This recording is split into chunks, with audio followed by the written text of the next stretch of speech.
Good afternoon. Good afternoon. Good evening. Good morning, depending on where you are.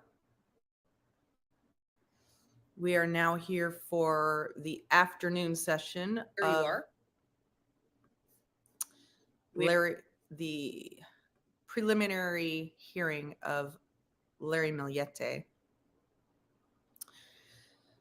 Of course, they have not started offering the live feed yet. So I found another clip I want to show while we're waiting. And this is actually, well, there's a couple clips I want to show. I just watched this clip. This is crazy, y'all. You know, in today's day and age, we can't even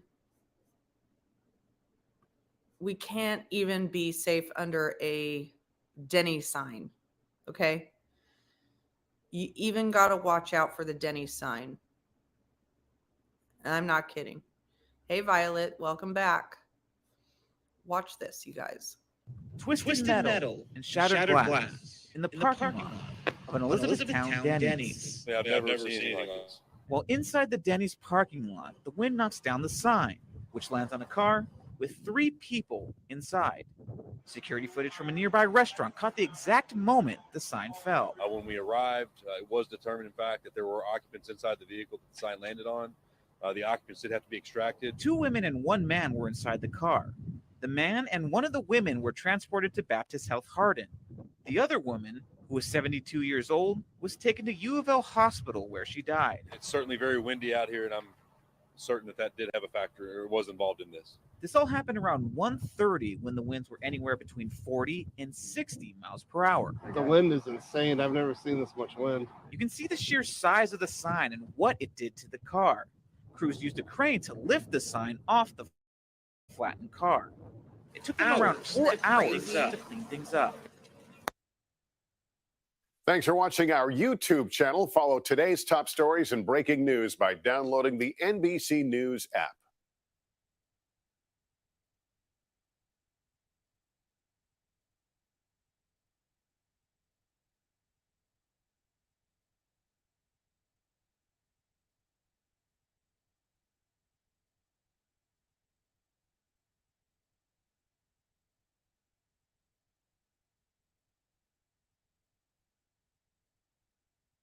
Twist in the search for Maya Millete. We are getting a look at newly released photographs filed as evidence in the gun violence restraining order. This is from the July. case against her husband, Larry. News 8 successfully filed a request to unseal those records, and it comes as Larry Millete now officially a person of interest in the case. News 8's Evan Ronnie live once again here this morning with these latest developments in Chula Vista, including some reaction from the family about these new revelations. That's right, and this comes as no big surprise. Maya Millete's family has been pretty vocal in the past, but they say after hearing about this gun violence restraining order and seeing the photos attached to it, they are not particularly surprised to see that there is one of these photos including 16 guns of Larry Millete's, along with their son standing in that photo on the kitchen table. Now, yesterday we brought you the news that that gun violence restraining order was going to be uncovered, that Larry Millete was a person of interest in this investigation. The Chula Vista Police Department now confirming that with News 8, and we have also gained access to those photos. There is still more to be uncovered from this, but we want to start off with that response from Maya Millete's family. The safety of the kids is always our number one concern. It's always been a priority. Unfortunately, we haven't been able to see them or hang out with them in the last 7 months. Now, if you take a look at your screen, you'll see these photos released to News 8. They show the gun collection of Larry Millete piled up on the kitchen table, 16 firearms in all. The redacted section of the photo blocks out Millete's 4-year-old son, who is standing on the table surrounded by the guns. The only part of the photo not redacted are the boy's feet at the center of the table. Police used the two photographs to convince a judge to issue a temporary gun violence restraining order against Larry Millete several months ago, the husband of Maya Millete, who has been missing now for more than 6 months. Officers seized Milliete's entire gun collection on May 7th, citing a public safety risk. Also revealed in court, Child Welfare Services has an active investigation into the safety of Milliete's 3 children. Now, there is still more to come of this. We are likely going to see the actual documents related to what led that judge to grant that temporary gun violence restraining order. That means that there could be more on the table that the Chula Vista Police Department hasn't released in terms of their evidence making Larry Millete a person of interest. Larry Millete, however, still does maintain his innocence. He says that his wife Maya was fully aware of his collection of more than 16 firearms, was aware of the photos that you see that they had taken related to it, and he says he has nothing to do with her disappearance. Again, now though, Chula Vista Police Department and the city attorney saying that Larry Millete is indeed a person of interest. You can read more about this story over on our website. That's cbs8.com. I mean, that's a lot of firearms, especially with your kids standing on the table in the middle of them. So that was about the gun violence. That was about the gun violence restraining order that they put on him in the middle of the investigation. And then he was charged with illegal ownership. And I think one of the firearms that they were looking for was missing. And he says that he's made some sort of excuse for that. Let me just look to see if we have a feed yet. Do we have a feed? Do we have a feed? We have a feed.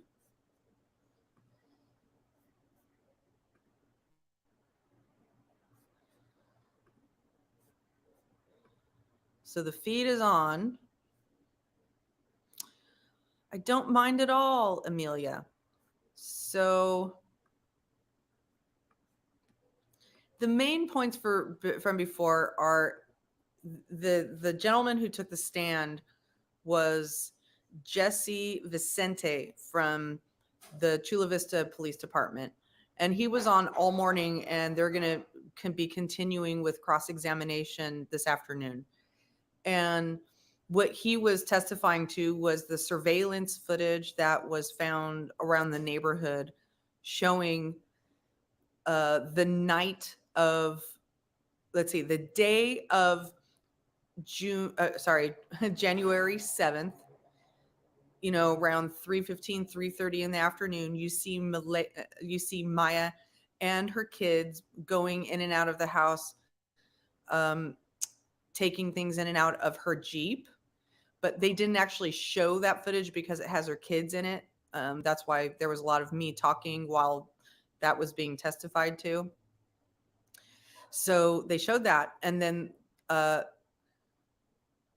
next early morning, which is January 8th, Larry goes out of the house, gets into Maya's Lexus SUV, pulls out of the driveway and then backs back into the garage, and then leaves. And then he comes back 12 hours later. So they were just testifying to that. And then they talked about surveillance footage from a neighbor's house where the kids could be heard playing in the backyard at 10:30 the evening of January 7th, which is unusual. It was a Thursday evening, which is a school night. And even if it wasn't a school night, the kids are 4, 9, and 11 at that time. So, maybe depending on your family, sometimes 9 and 11-year-olds have later bedtimes, but definitely a 4-year-old's going to have a bedtime earlier than 10:30. But on a school night, it's rather irresponsible for even a 9 and 11. Afternoon, and Chula Vista detective is up on the witness stand as we enter day 7 of Larry Milliete's preliminary hearing. Detective Jesse They Vicente testified testified he was Thursday. part of the team of investigators who gathered surveillance video from Milliete's neighborhood after Maya disappeared. CBS 8's Kelly Hessedal joins us from the downtown courthouse with what she's learned so far. That's right, and this detective is the one who was asked to take over what began as a missing persons case because he was told it appeared suspicious. Now, Detective Vicente testified that surveillance video from a Nest camera was obtained from the Millete neighborhood of the Millete home January 8th, 2021, the day after Maya disappeared. A person walks out of 2413 Paseo Los Gatos, is in and around of the car that's parked in the driveway, which is backed in. The vehicle pulls out onto the street and then backs and repositions the vehicle closer to the house. And here is the video the detective is referring to. They played it in court this morning. It was taken the morning of January 8th at 6 a.m. You could see the lights flash when somebody hit unlock. The vehicle pulls forward. You see the headlights. The driver then repositions the SUV, backs it in closer to the garage area of the Millete home. Now, at one point, the vehicle is locked. The lights flashed again. And then at 6:43 a.m., the vehicle is unlocked. You hear the beeping noise and the vehicle drives off. Now, detectives say the vehicle doesn't return to the home until 6 p.m. that night. So for 11 hours, it was gone. And we know from court documents that prosecutors believe Larry Millete was the one driving that vehicle, a black SUV. His alibi for that 11 hours cannot be corroborated. He told police he went to Solana Beach with his 4-year-old son for the entire day, but then later pointed on a map to Torrey Pines State Beach. And we also know from court documents that Larry's cell phone was off that entire 11-hour stretch, which was uncharacteristic of him. Detective Vicente also testified that investigators took Larry's iPhone. They downloaded the contents of it at the police department, and that all of the text messages before January 9th between him and Maya had been deleted. Kelly Hessedal, CBS 8.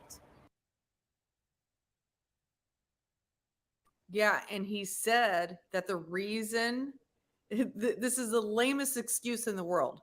He said that the reason that those messages before June, sorry, I keep saying June, before January 8th or 7th were deleted, excuse me, was because he was saving storage. He was clearing up storage on his phone. Now,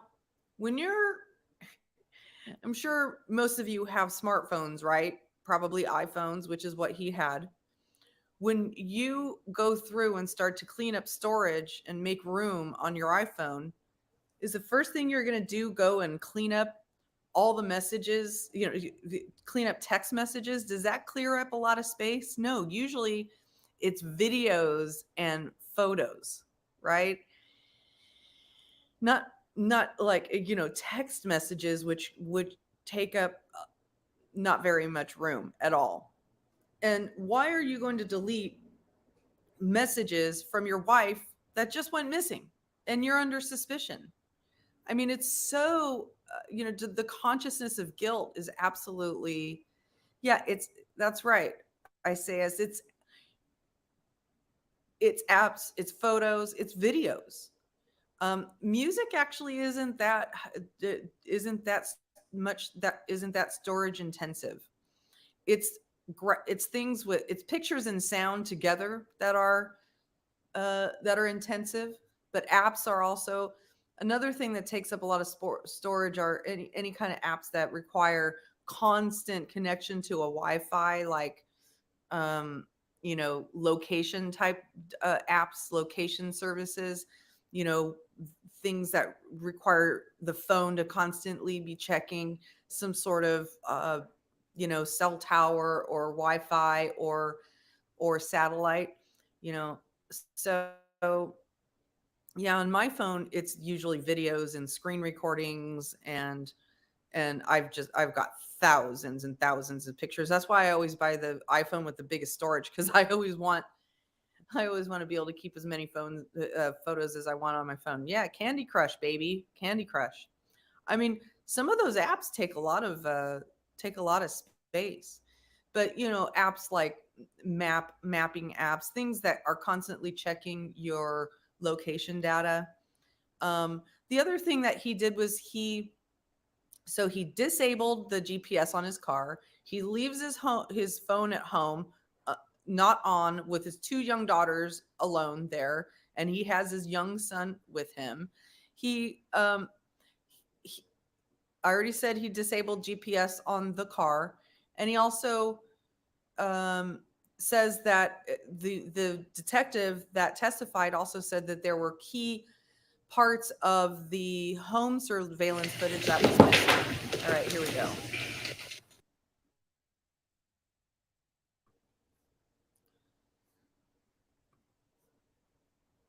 Either which way you cut it, though, deleting those specific texts in that it's highly suspicious. I mean, why? What is a good explanation for that other than I'm hiding information? I'm hiding these messages between my wife and I, right? And the other thing that I think the very key thing that the detective testified to is that he watched, the footage that he got from one of the neighbors' houses is continuous. It's continuously, it's not motion detected. It's a continuous feed.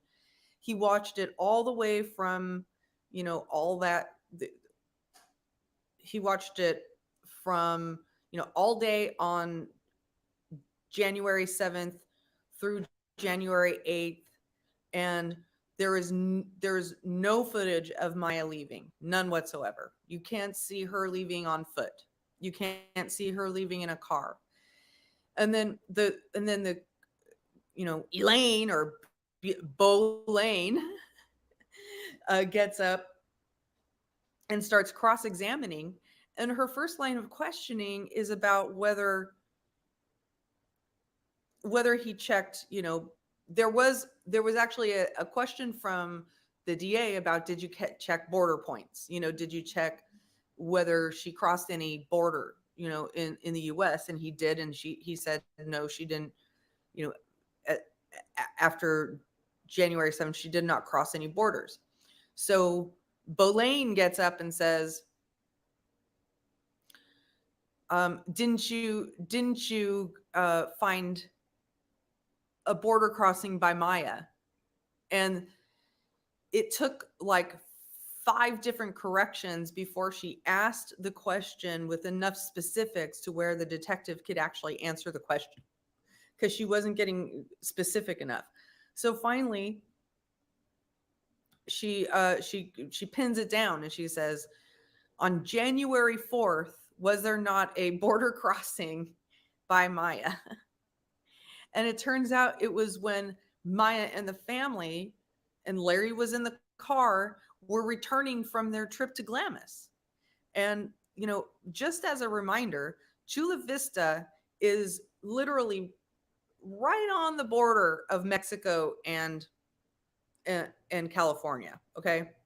So, there are a lot of areas where there are like checkpoints, kind of like, just border patrol checkpoints where they check to see, are there any immigrants in your car? So it sounds like what was happening was they were coming home from Glamis, and they got to one of those border checkpoints. It's not on the border. The detective says it's like 25 miles from the border, and it's just again something that Homeland Security has set up so that they could check cars as they're driving away from the border, if in case the actual border, they missed the immigrants at the border crossing, or if some car picked up immigrants that had crossed over on foot and then they picked them up at some other place and then started transporting them. So that's what was done, and that was on January 4th. And I remember thinking, what the heck is Boulain asking about January 4th? Zach and Zach on the record. Good afternoon, counsel and the defendant are present. The witness is on stand. You may continue with your cross-examination. Thank you very much, Jenna.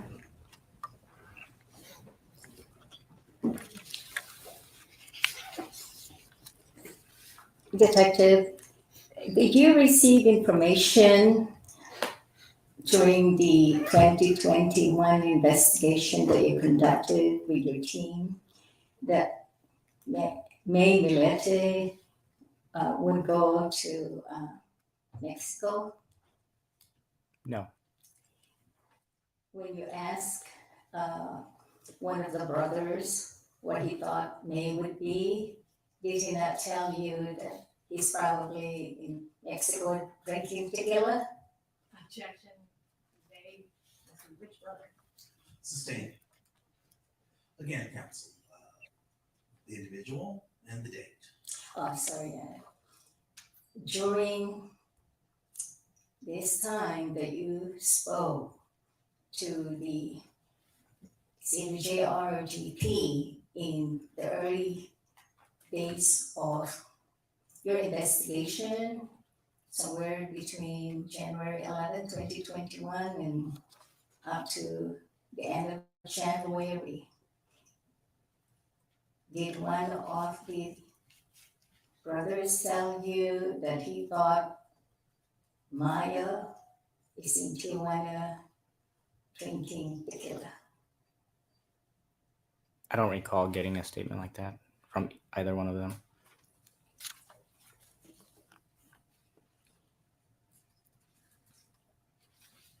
You looked at some of the footage of the camera near the Tavalan's, near the Millete residence.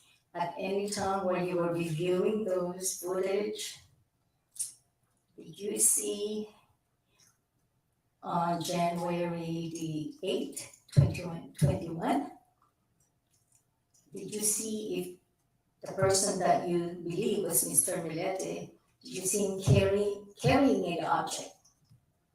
No. When he first left his residence the early morning of January the 8th, 2021, did you notice in the footage of the surveillance video camera whether the garage lights were on? I could not tell.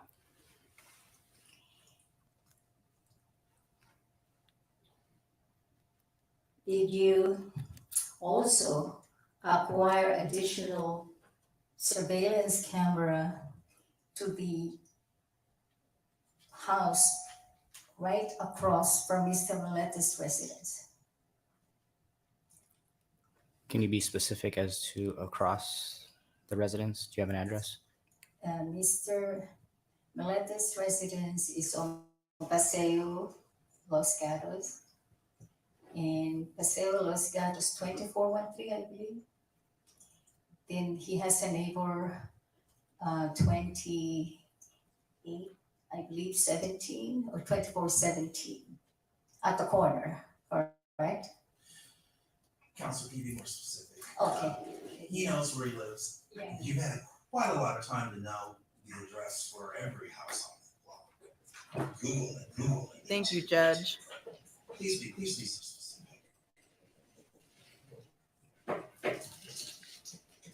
This is not a trial. This detective is not on trial. Chat, please let me know if my volume is off from the feed because I don't want to blow people's eardrums out if they're wearing earphones. It says safety speeches. Just asking a question. Those two video footage on January the 11th, 2021, I believe, that you reviewed for dates that occurred on January 8th, 2021. Did you obtain additional surveillance videos, cameras, or footage anywhere besides those two residences? Two residences in reference to 338 Calle La Quinta and 2417 Paseo Los Gatos? Correct. Yes, we had additional video. Thanks, Amelia. Which homes were they? We had video from, which day are you referring to? On the 8th? Thanks, Violet. On January 8th, 2021. Right, so appears to be a question. And thank you to Betty. also assume that whatever video footage the police have obtained, they turned it over to the DA, and the DA has in turn delivered it to you as part of the discovery. Okay, thank you. When you were looking at those videos from those two homes, did you find any inconsistencies in the videos for the January 8, 2021 footage that you looked at? Inconsistencies meaning? Did you observe any other information that was not contained in the footage on the other house? No.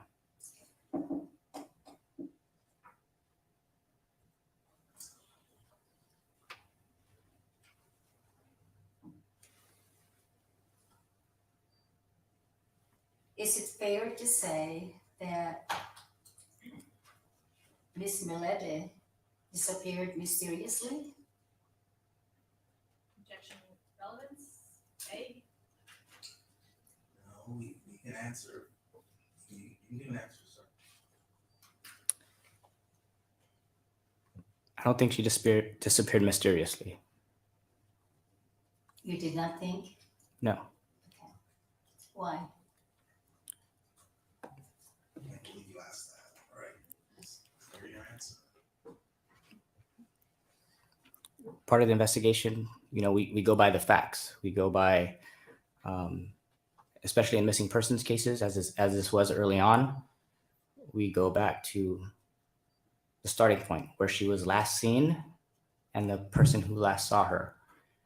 And my investigation has continually brought me back to 2413 Paseo Los Gatos and the people who saw her, which includes our defendant.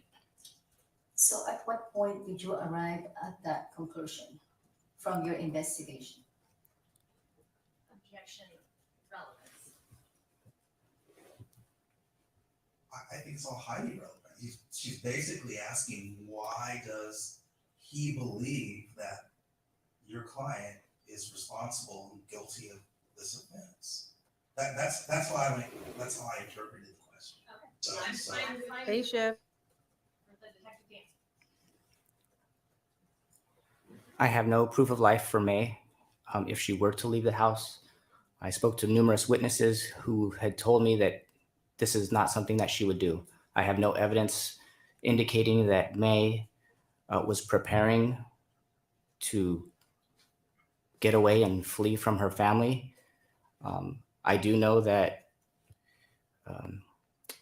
Larry and her had an argument that evening of January 7th, is what he told me. And he was the last one to see her. So based on that and the facts that we've gathered throughout this investigation, I believe he's responsible for her disappearance. You say he's responsible Yeah, buddy. for her disappearance. Are you then implying that he committed murder? Yes, You went into Miss Millete's residence and you did not find blood, correct? correct. And you went in there, your team went in there as early as the morning of January the 10th of 2021, right? Yes, Your team informed you that there was no signs of foul play, correct? correct. There was no signs of struggle or fight in the residence. Correct. Did they tell you any other way Except for the patched up wall. Millete could have exited her residence on January 7, 2021? No, Did they look at the balcony that is attached to her bedroom on January 7, 2021? are you asking if our officers looked at that balcony? Yes. We observed the balcony, yes. Did you observe that there was a ladder that was attached to the balcony? up to Vegas to That time. time. Okay, yeah. This witness was there on the 11th, so are you asking about what he saw on the 11th or what other officers saw when they came a few days earlier? I clarified the question, Your Honor. On January the 10th, 2021, when the first detectives, photographers, and people from your department arrived at the Millete residence, you believe that they did a thorough search and investigation that particular time? I'm not sure if you're stating that's not in evidence. The photographers were there on the 23rd. Were there any photographers on the 11th? No, that was just patrol. All right, so your question states that's not in Oh, evidence. okay. Yeah.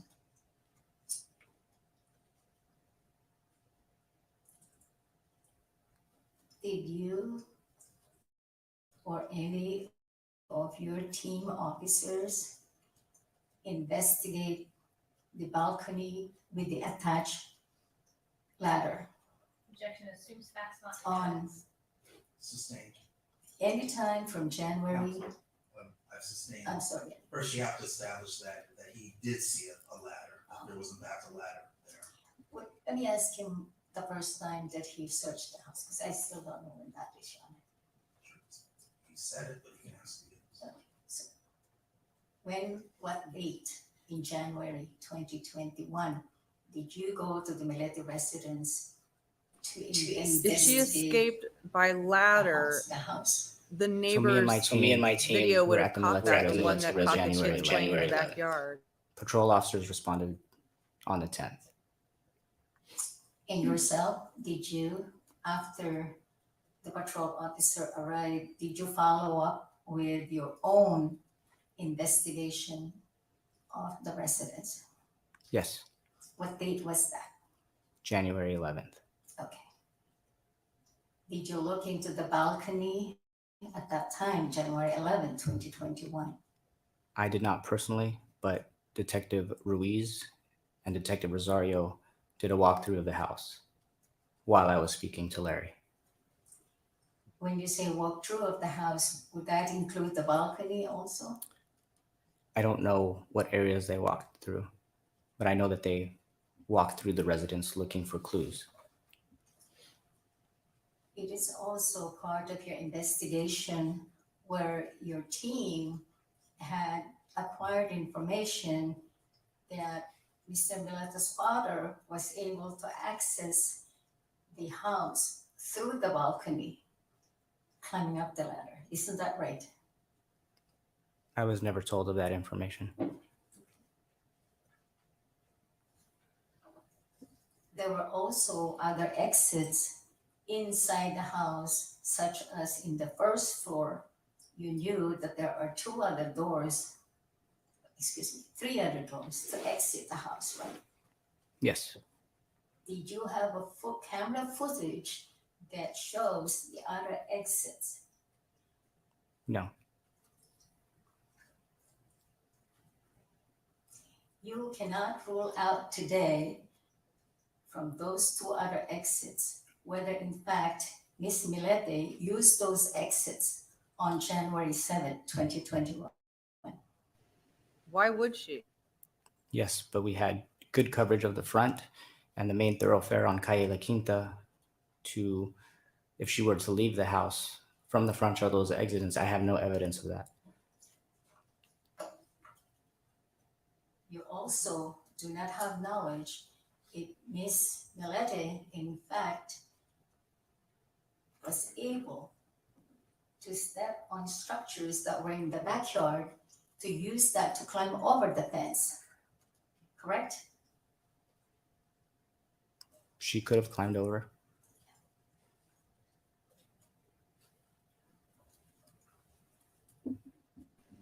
The neighbor's surveillance would have caught that, don't you think? You also acquired information from the law offices that Ms. Millete consulted that Ms. Millete did not want to physically go to their law office because she was afraid of Mr. Millete would follow her. Objection lacks foundation.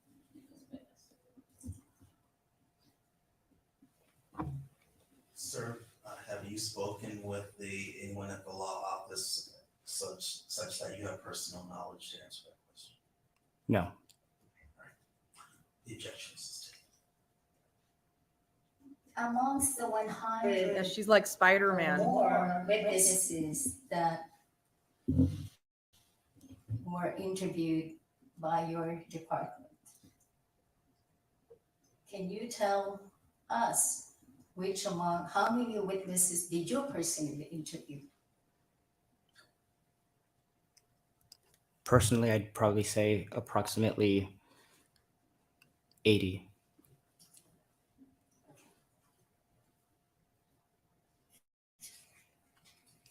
You interviewed Miss Marie Chris Droale.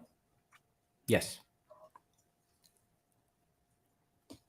Isn't it true that Miss Droale told you that she did not know where her sister was that evening? Yes.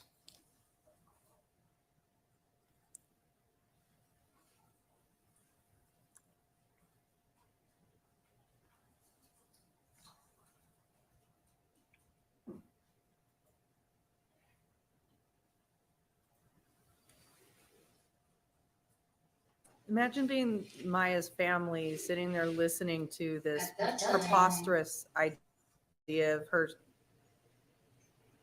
that climbing Miss over Droale fences to get away. gave you the information about her sister. You discovered that Mr. and Mrs. Millete were having issues about Miss Millete's affair with another man. You recall that? All right, is this outside the scope of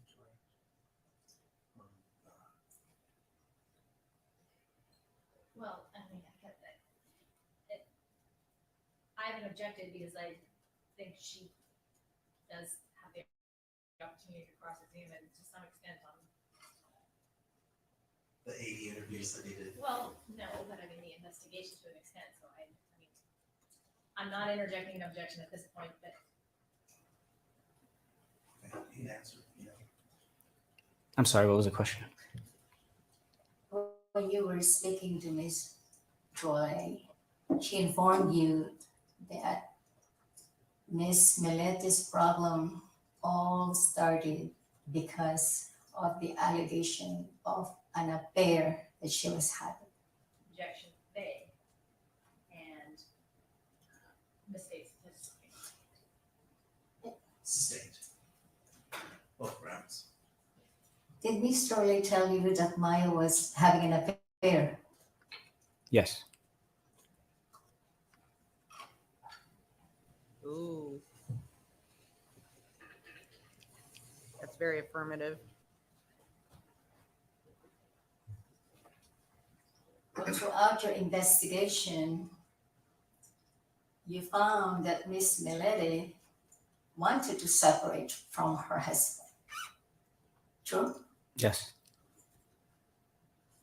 And you also discovered that she had left her residence several times in 2020. Objection, lacks foundation. Well, it's actually kind of vague. Okay. She went to work or the park, she's leaving the residence. So, Juris, isn't during your investigation, was it part of your findings that Miss Millete would leave her house without her husband's knowledge? Yes.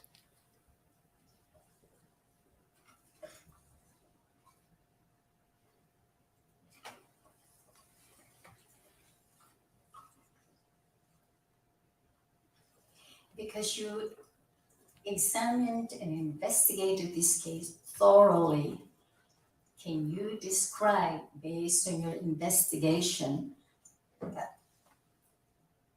describe the lifestyle that Ms. Millete had in 2020. Objection. They calls for hearsay. Relevance. Beyond scope. Sustained is beyond the scope of this witness's testimony. And it's vague. If you can. And I would say it also calls for hearsay. I understand that she can elicit hearsay through the detective under Prop 115, but there has to be some sort of specific representation of where that information is. So Let me just answer first question. that's why the vagueness is one of the stronger grounds for its question. Mr. Millete told you that his wife was going crazy. Yes. And that's the reason why he was trying to take care of her and be more vigilant in the year 2020, correct? Such gaslighting. Yes.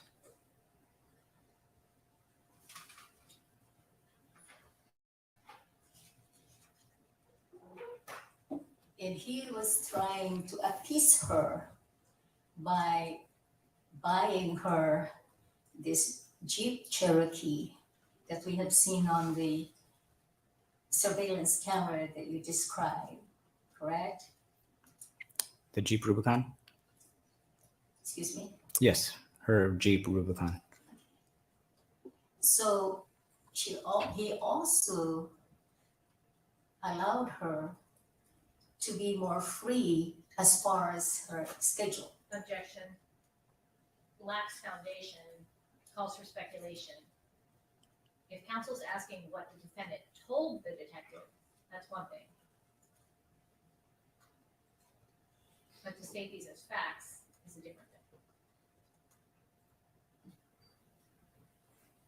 Sustained, you can rephrase. Okay, thank you, Anna. So, you can ask if Mr. Millete told him a certain thing. What did Mr. Millete do? What did Mr. Millete tell you what he did for his wife in 2020 Objection vague. to keep her happy?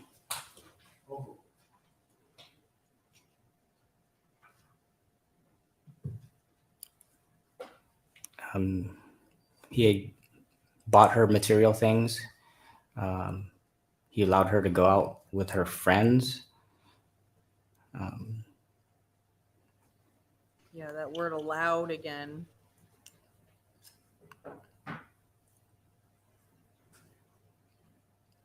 I'm not sure exactly what else you're looking for. He allowed her to spend extravagantly, right? Objection. Lack of foundation. Calls for speculation. I'll sustain on the vagueness. And again, if the question is, did your client tell him that bit of information? You can phrase your question in that manner. Did Mr. Millete tell you that Miss Millete was spending on clothes, shoes, travels? I'm not sure on which occasion you're referring to when I spoke to Larry. Do you know which day that is, or can you refer to me in my report where I reference that? Okay. She made the money, but he controlled the finances. So he had to allow I told you the money to be that spent. during this 2020, Miss Millete refused to eat with him and the kids. I don't recall. If you have that in my report, can you direct me to it so I can refresh my memory on that statement? Okay, well, I'll go into that later. Now, do you recall that Mr. Millete said to you that Miss Millete and Mr. Millete are no longer sleeping in the same bedroom in 2020? I don't recall that.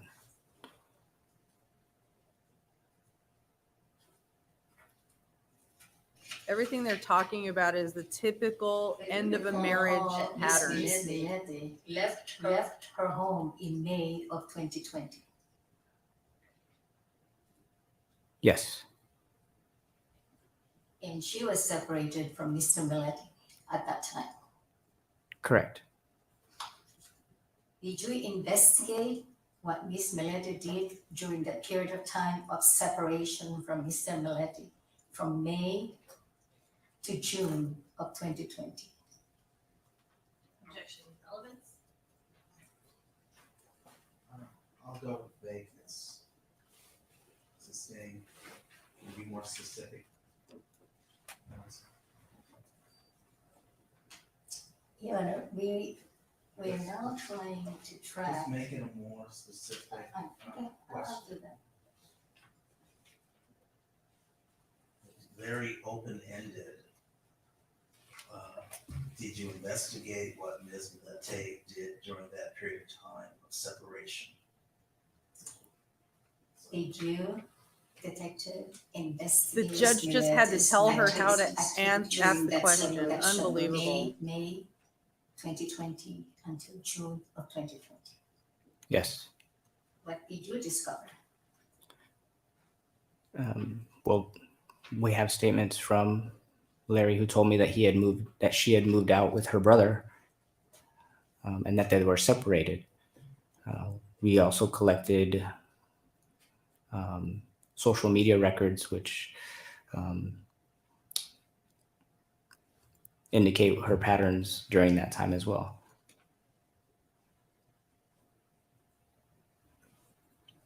Anything else? No. Did you discover that Miss Millete was meeting another person or another man during that period of time? Yes. Tell us about what you found out during that period of time. Objection, vague, lack of foundation.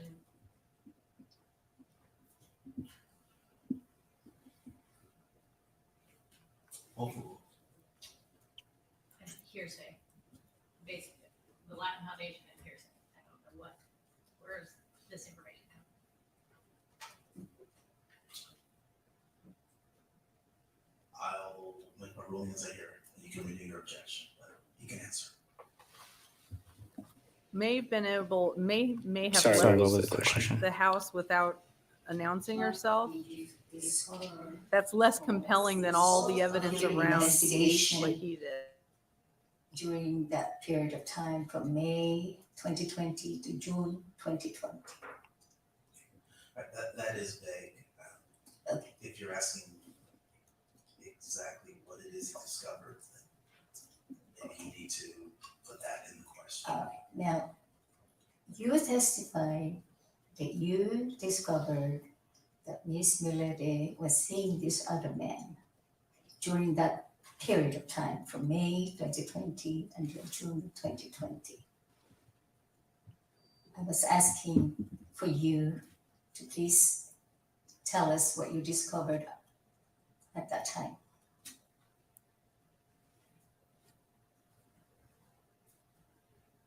Objection, vague as to that time, vague as to discovered. Do you understand the question? From my recollection, during that time, Larry and May were separated, and they eventually came back together in June. The objection overruled.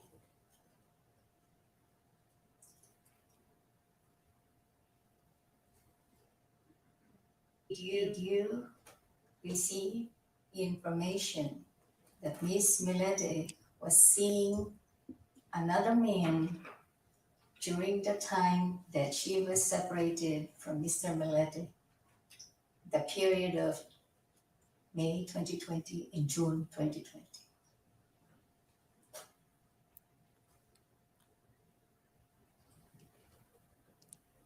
Can you rephrase, please? Can I just have the question repeated? Sure. Question. Did you receive information that Miss Millete was seeing another man during the time that she was separated from Mr. Millete, the period of May 2020 and June 2020? I'm not sure. Not sure if she found that out or not sure if she's seeing another person. I'm not sure if. I'm not sure if I had the information confirming that she was having the affair at that time.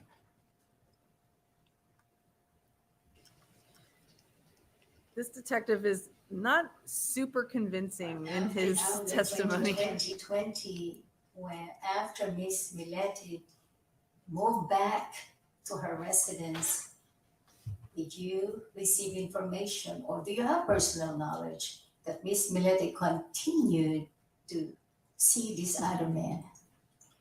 Objection assumes facts, not an evidence. Misstates testimony. All right. Counsel, what's your response? Your Honor, is this relevant to the fact that Miss Millete is missing? Who knows whether she's, hello or hidden somewhere, or who knows if this person She just said eloped. today. I just want to Who knows if she eloped? the extent of this investigation to shed light for and elicit. What is this, 1950? We eloped?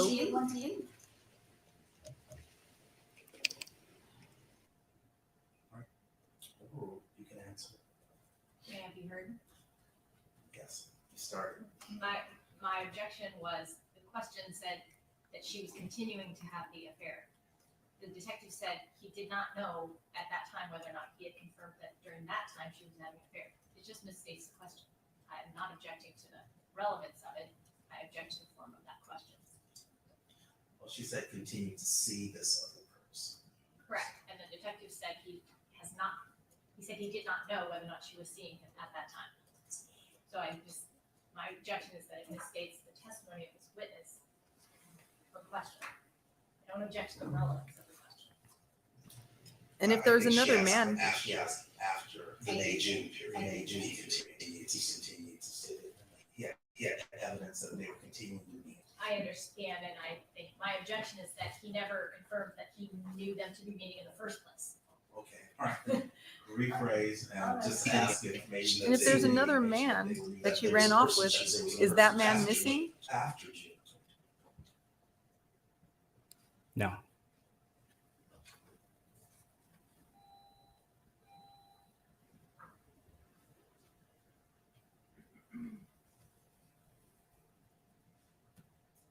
You also receive information wherein it is clear in this problem that you heard between Mr. and Miss Millete that Maya kept repeating she wanted to be left alone.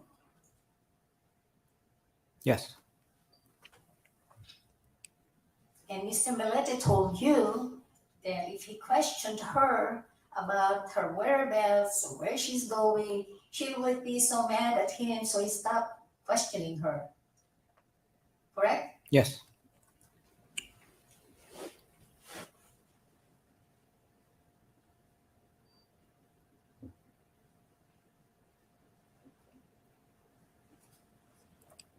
Mr. Millete also told you that even though he found out and discovered Miss Millete's affair, he forgave her.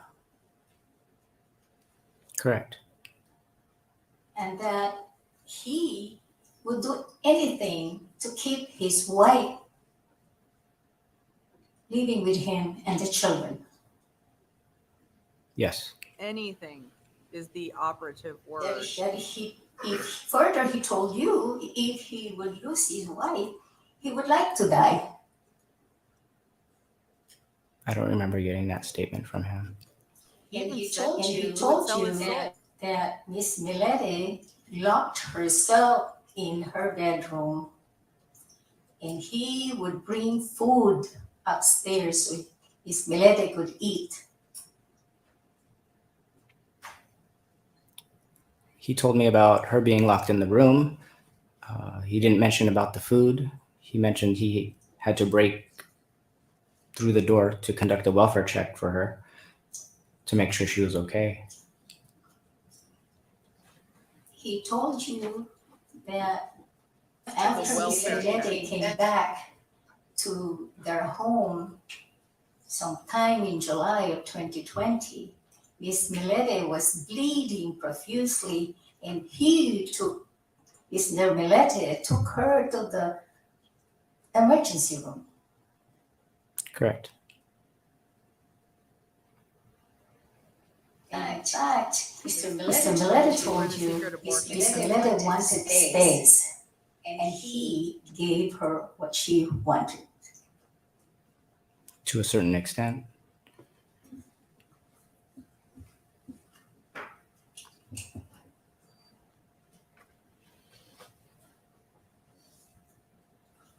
And Mr. Millete also, during your investigation, told you he did not want to talk bad about Miss Millete to anyone. Correct. But he also disclosed the affair to his family, to her family. Right. He did that because he was seeking their help to keep their marriage together, correct? Yes.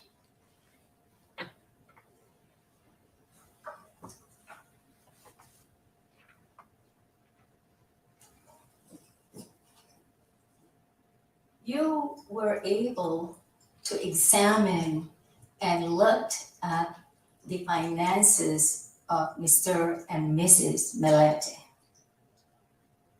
Yes. And you confirmed that Miss Millete had a separate bank account, correct? She had her own account that he did not have access to. Correct. Is that right? Yes. And that Mr. Mr. Millete. Good for Millete her. was the one paying all their bills. I don't recall him saying that. And you also found out that Mr. Millete was a good steward of their money. I would agree with that.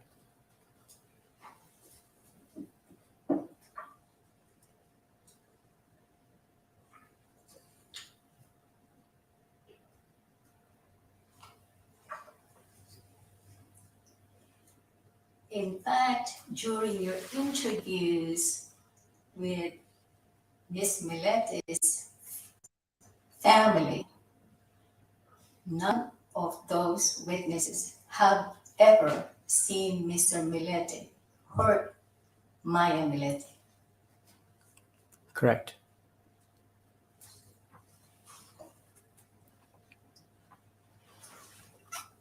And each of her own family kept repeating that Mr. Millete just keeps saying, I love Maya very, very much.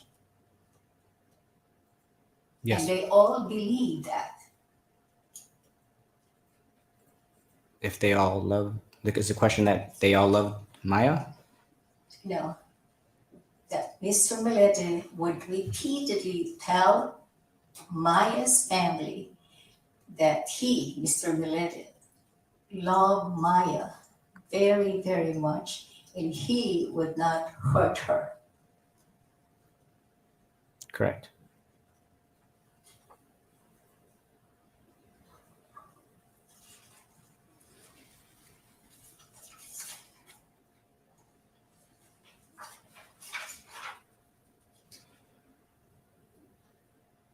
Were you part of the team who examined the Jeep Cherokee after?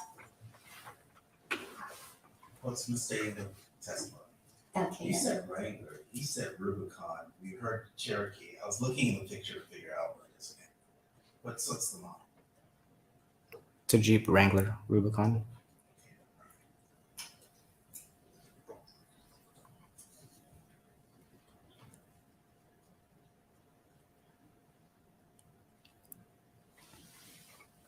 You can ask your question.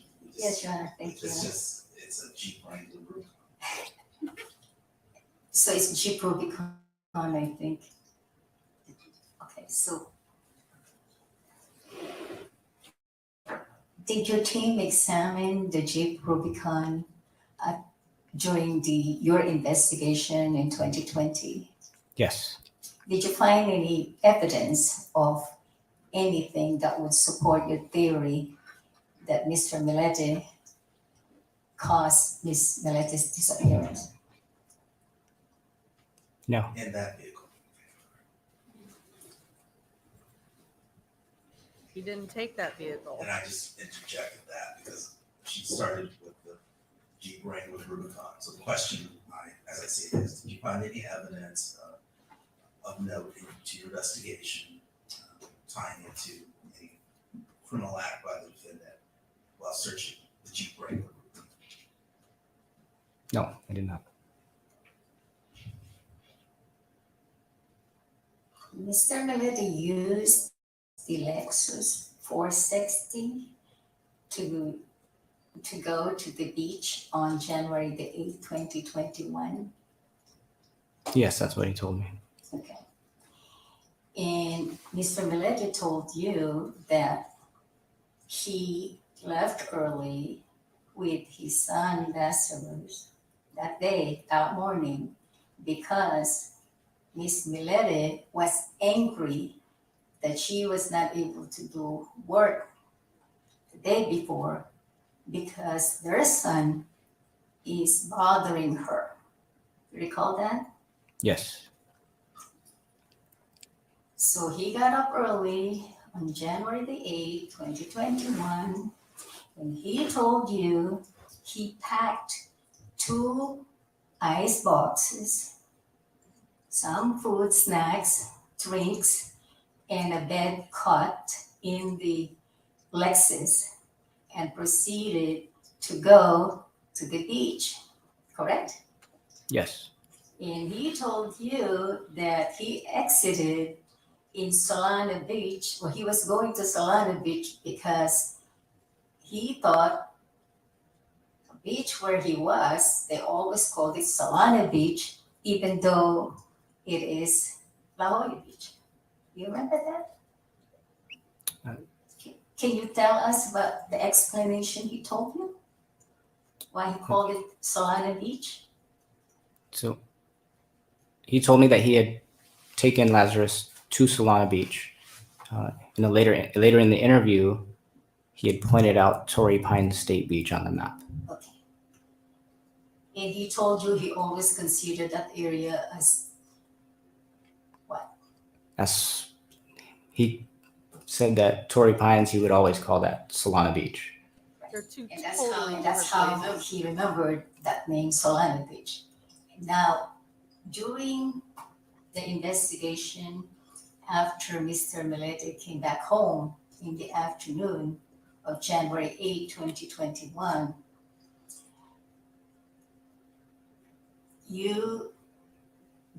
were you participating in that investigation, or someone else from your team did the investigation? Okay, Council, let's beg. Okay. I'm not sure. I think you can ask the question. I just wish this witness was a little bit more assertive and a little less scared looking, you know? You know, he came home in the afternoon of January the 8th, 2021, right? Yes. And he also talked to a neighbor that afternoon about detailing the Lexus. Objection Vegas that afternoon. What afternoon are we talking about? We're talking about January 8th, 2021. That's what I thought. He didn't talk to a neighbor on January 8th. Okay. In the afternoon? No. No? Now you know during your investigation, you know that Mr. Millete told you that he's got this habit of cleaning and cleaning, correct? Yes. And he also had a habit of parking his vehicles backing up into the garage. Correct. And that's what we saw on the videos, that when he left on January the 8th, before he left, he backed it into the garage because that's his habit. Then when he came back in the afternoon, he did the same thing. He parked his vehicle backing up into the garage.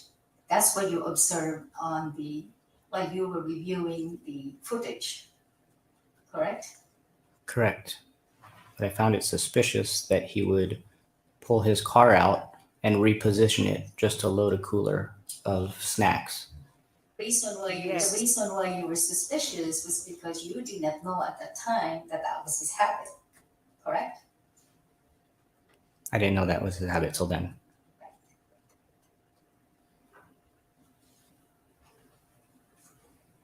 You have to ask, is it always his habit He to didn't change it from being ahead to backing in. It was always backed in. Isn't that correct? Correct. So it was already parked back then, drove out, and then drove back without turning the vehicle around, correct? Correct. And it was a few feet closer to the garage. So just a few feet into the garage, but most of the vehicle was still exposed outside the garage. Correct. But does he always re-back the car into the garage to fill the car with snacks? Does that always happen? Is that the habit? In your investigation, did you give any significant meaning for the Millete children to be out in their backyard the evening of January 7th, 2021? I obtained a statement from the neighbor who provided us with that audio from 2385 Plaza Eva. Yes. And she told me that it was odd for her to hear the children late that night. One, because it was cold, and two, because it was a school night. When you spoke to Mr. Millete and others in his family, did they tell you that the children did play outside in their backyard even late in the evening? I didn't get that information.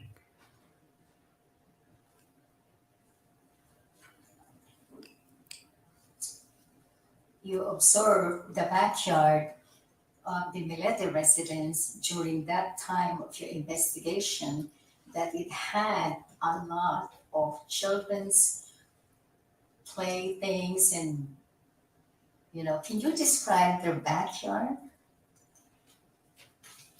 Yeah, their backyard had hardscape in the backyard. There were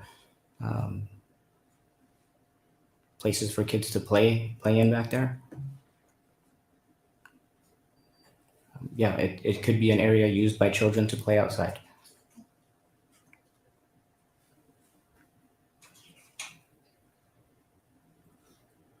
Isn't it true that you spoke to Mr. Millete's daughter, Lara Millete, during your investigation, wherein she told you that she heard her mother, May, on January the 8th, 2021, inside their home? That's correct. You also asked the same question to the other daughter, Millete, during this investigation, and she told you the same thing, correct? I did not speak to Meilani.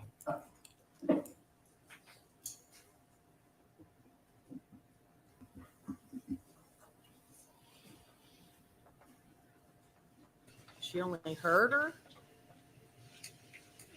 That could have been Larry playing playing her voice somewhere.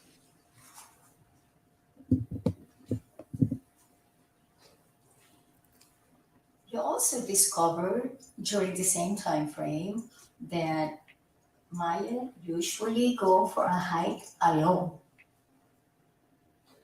According to Larry, that's what he told me. And that Larry said to you that sometimes she would go hiking very early in the morning, correct? Correct. Sometimes she would go hiking the whole day and doesn't return. Larry told you that, right? Yes. And that there was an incident where she met a man that she became scared while hiking in the San Miguel Ranch area. You recall that? I don't recall that incident.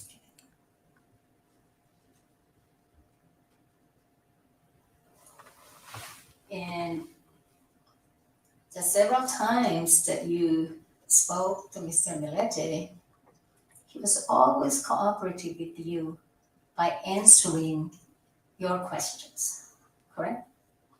To a certain extent, yes. And he even voluntarily went to the Chula Vista Police Department and gave some additional information to the officers. Correct.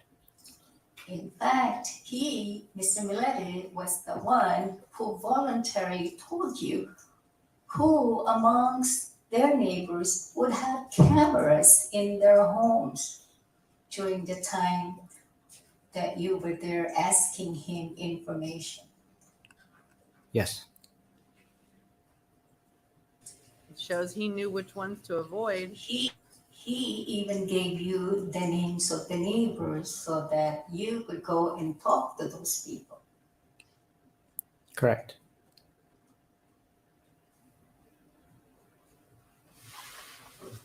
You know who else did that? Chandler Halderson. You know where Chandler Halderson is? In prison for a lifetime for killing his parents. You obviously also looked into the lifestyle of Miss Millete during this investigation, right? Yes. What can you tell us about Miss Millete's lifestyle that you discovered during this investigation? I know she was dedicated to her career and her family. Anything else? Lifestyle wise? I'm not sure. So you told us about her work style. How about her social lifestyle? She had a lot of friends. She liked to go out and be with them. And where did they go with the friends?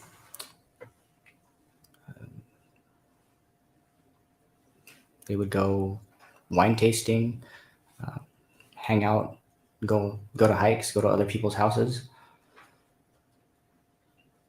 Nothing out of the ordinary.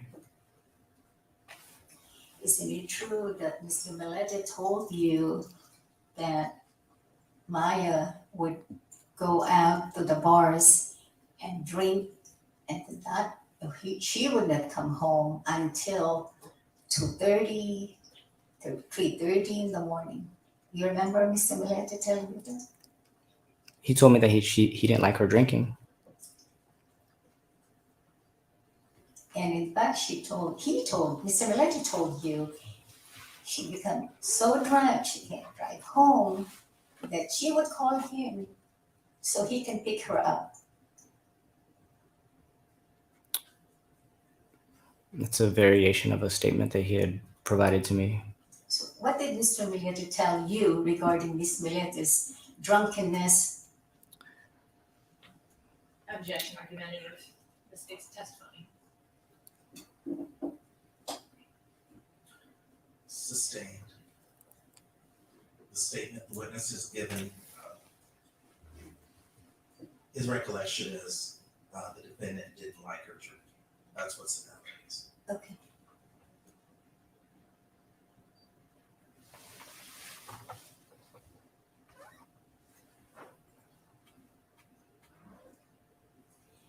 Well, Mr. Millete told you that Maya returned home, the latest was 3:30 a.m.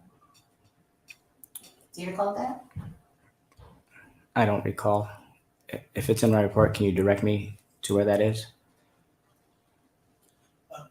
When you interviewed him, was everything being recorded out of body-worn camera? Some was body worn camera. I talked to him on multiple occasions. So body worn camera initially. There was a station interview, and then there was also several phone conversations that were also recorded, just audio only. Is it fair to say that virtually every conversation you had with him has been recorded? Yes. All right, so that can be referenced.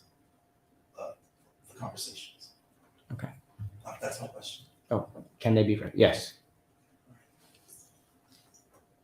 When it comes to telephones and Instagrams and Facebook, isn't it true that you discovered that Miss Millete had many websites?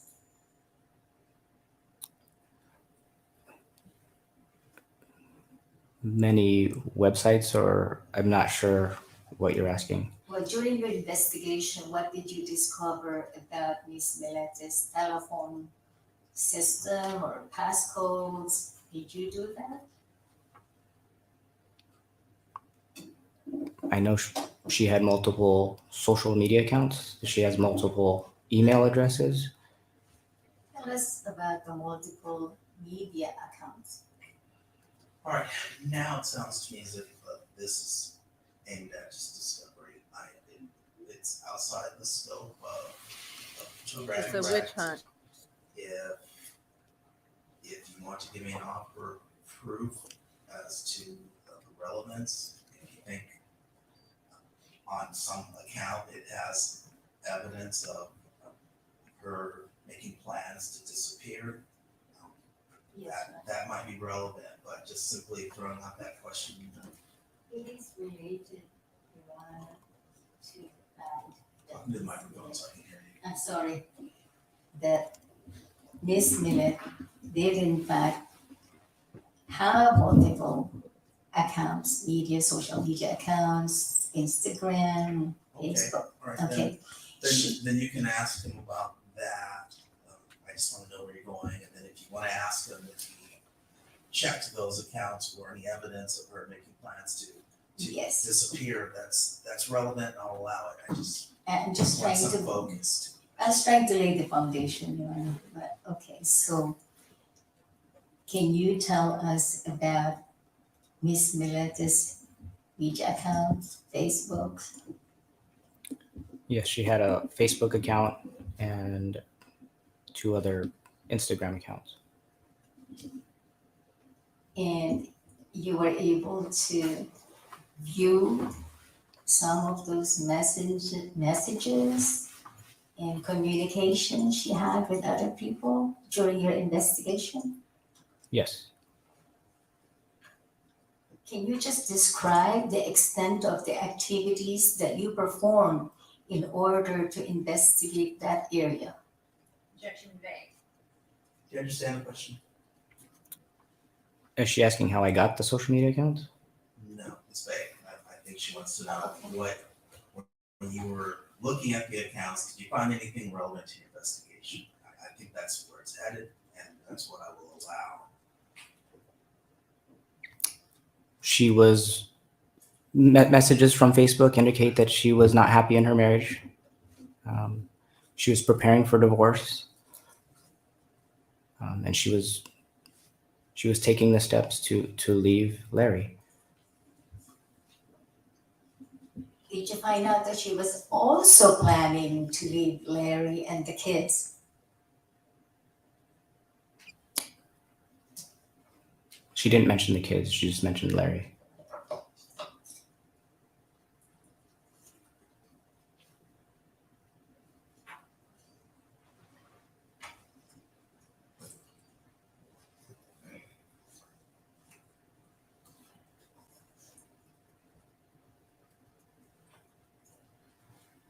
You had an opportunity to look at some of those message that May had with her close friends, right? Yes.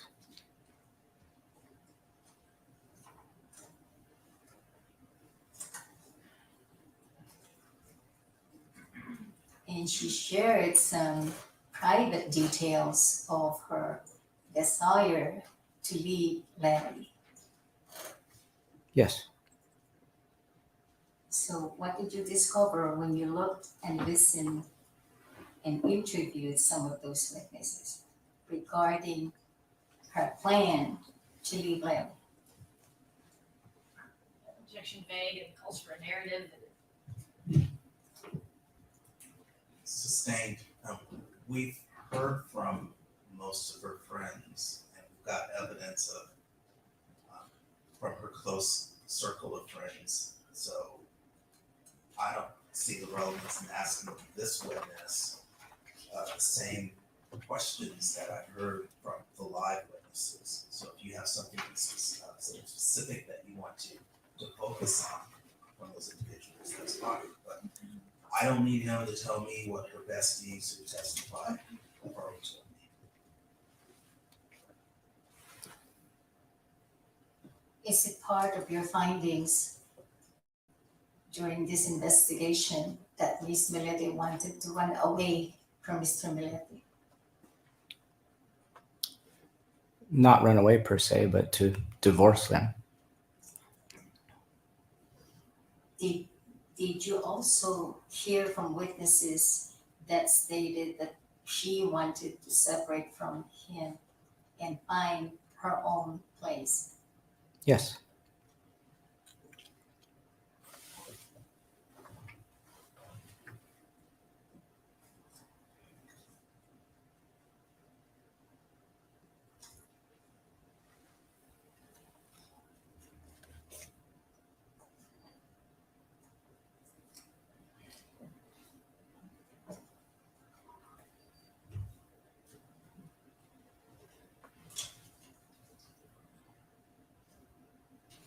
Come on now. While we're here and we're waiting. Did you also discover during your investigation that Miss Millete was not happy with her in-laws Yes. and she wanted them also to go away? I know that they did end up leaving the house. And that after the in-laws left, Miss Millete and Mr. Millete had arguments regarding babysitting. Correct. Did you understand why they were arguing about babysitting? Objection calls for hearsay, lack of foundation. Did Mr. Millete tell you? Well, actually, it's probably a hearsay exception. Yes, I just think it's vague as to where the basis of this information is coming from the detective. Sustained, you can rephrase your question. Okay. During your interview with Mr. Millete, he revealed to you that they had an argument on or about the first week of January 2021 regarding babysitting. Yes. What did Mr. Millete tell you about the argument regarding babysitting? I know that May was trying to make arrangements with her parents for babysitting, and Larry canceled that appointment to have May's parents come in and watch the kids that week of January. And that you discovered that May got angry because Larry canceled the babysitting schedule? Yes, because Larry volunteered his aunt to watch the kids. And May did not like the aunt to babysit. I don't think it's that she did not like her. I think she wanted her dad to watch the children that week. Did you discover that May's father refused to babysit the children after Mr. Millete canceled his babysitting schedule? He did not say that.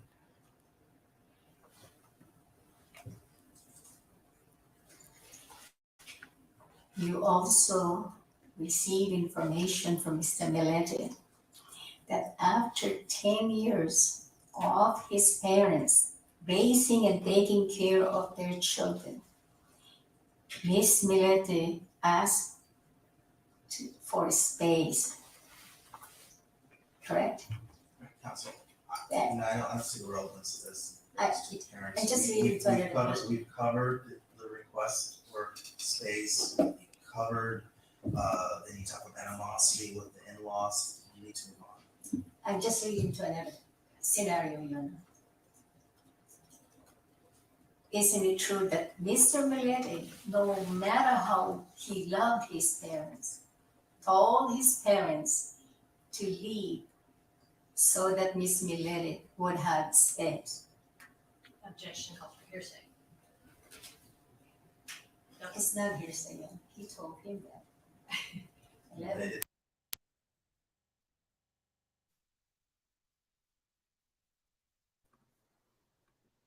Come back. Come back. It should come back. Come on. Come on, control room. Right. Live closer to the brother in Texas. And Mr. Millete was sacrificing everything to make his wife happy. I'm not sure if that was a sacrifice for them leaving or if they wanted to leave to be with their other son. Now, part of your investigation reveals that after Mr. Millete's parents left for Texas, Maya Millete could not perform his duties for the children. Not performing duties for the children, Taking meaning them to school, picking them up, cooking, cleaning. during that time it was virtual school, so the kids were at home.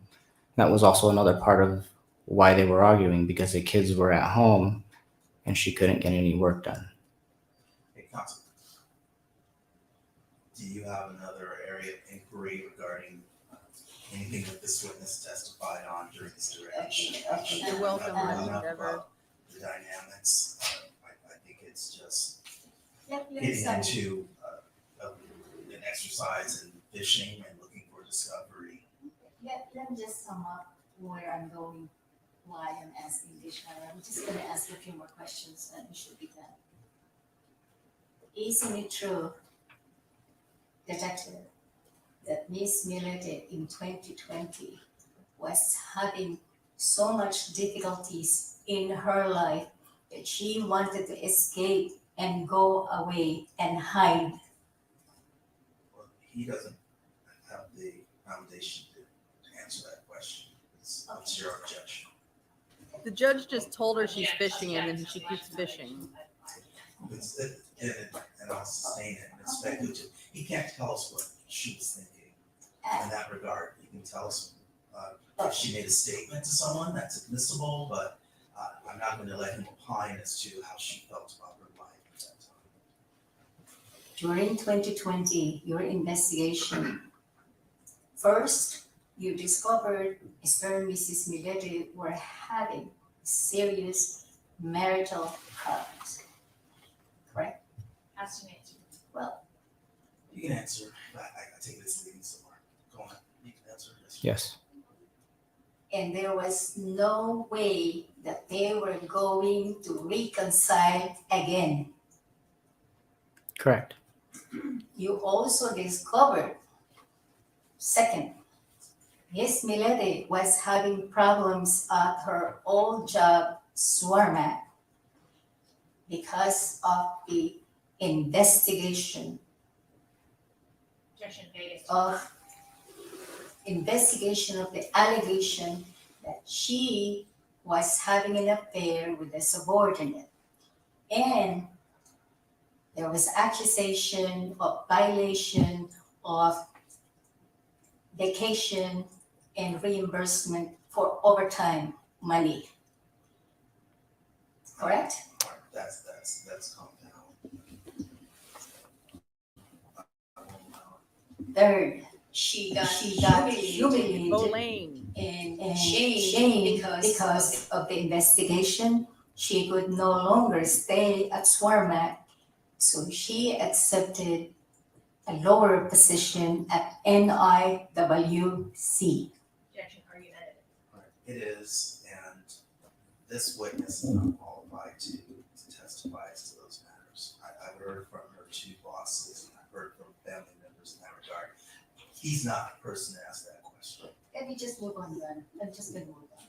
And on January 7, 2021, when Miss Millete discovered that her husband was going to reopen this investigation, she could lose her job, that was the breaking point, and she decided to leave. Objection, argumentative. It is, it's argumentative. This witness lacks the foundation to give a response to that. There she goes, missing one of those punches again. Did you discover that Miss Millete became very, very afraid because Mr. Millete was going to reopen the investigation against her at work? Objection calls for speculation. It does, and if there's someone that he spoke to that you want to reference that question to, then that's fine. But I've heard from the witnesses, and I don't think that this officer should be the one who's giving an opinion about those work-related issues. If there's a person we want to talk about who he has a statement from, that's fine, but I don't want him to draw generalized conclusions about that. Officer, you read the chat between Miss Millete and her friends in 2020. In fact, January, I believe 7, 2020, or thereabouts that week. Okay, again, counsel, this appears to be facts that are in evidence. I've heard from those witnesses. You had a chance to actually cross-examine witnesses from work and people who had certain text messages, and it's going to be offered into evidence. I don't want you asking him questions that are drawing conclusions. That's argument. It's argumentative, and there's no basis for you asking this witness those questions. I will withdraw the question. This poor guy has been on the stand all day now. When you were investigating this case, top detective,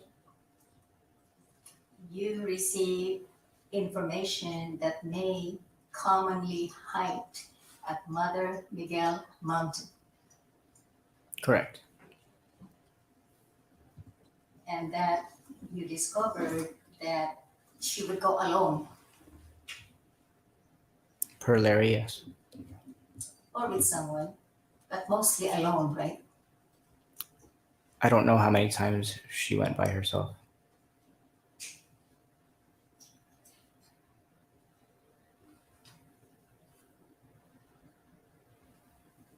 And in fact, that's what Mr. Millete was telling you when you questioned him regarding where he thought his wife could be.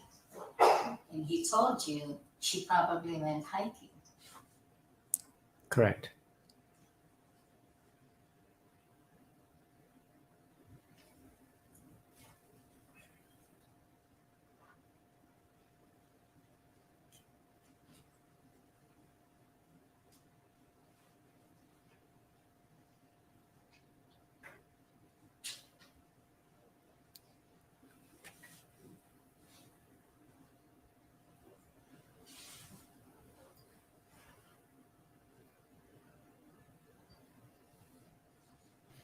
She's still now. You were supposed to. What else could I ask? Mary Crisco, she told you, excuse me, that her sister went missing on January 9, 2021, and left sometime Saturday, January 9, 2021, with her identification card, a credit card, and her cell phone.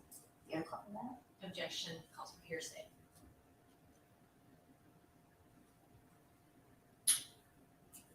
Well, we spoke to her. Isn't that a problem to exception? Except that I believe the basis of that statement to Detective Vicente was hearsay to Mari Chris. All right, so it's double hearsay. It would also appear, I don't know if there's foundation for that. So, I don't think Mary Chris would know what she had in her possession on that day. Sustained. And counsel, unless you're going to impeach a prior statement that would, hold on, I'm talking. That's what I'm. Unless you're going to impeach a statement that a witness has made on the stand, a prior inconsistent statement, I don't want you asking him what everyone who's testified has previously said. We're not going to just keep going over and over the same testimony unless you can point to something that's inconsistent and therefore relevant. I'm just using it for impeachment purposes, Your Honor, because there was a change in Miss Jole's testimony. In fact, she first said the 8th, and then she changed it to 7th, and now she told the detective it's on the 9th. I disagree.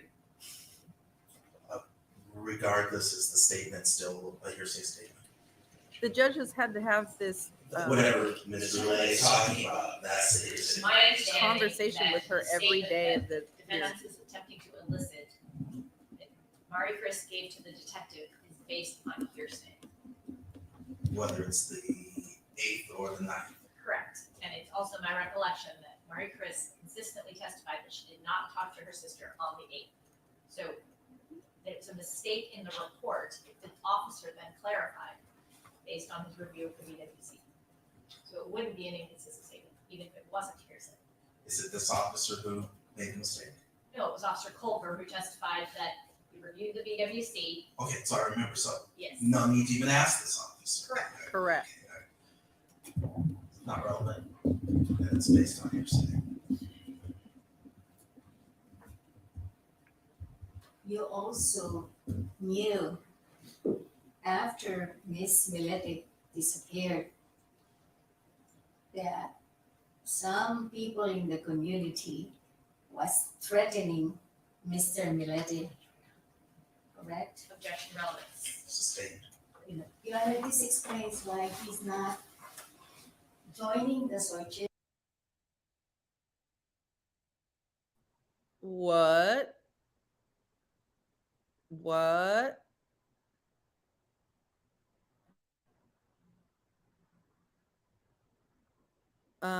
Camera feed people. It's not over. They're still talking. Did you put it on some sort of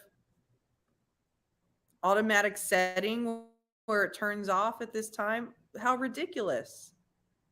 Come on, guys. Exactly. Are you he got threatened. Has any harm come to him other than having to go to jail? It appears that we've lost our feed. Now, this is usually the time that they take their break. But they weren't on a break. They're in the middle of cross-examination. Let me see what He was sending me text okay, messages to my desk line, which I never received. So a lot of those messages that he initially told me that he had when I spoke to him later, I never got those messages.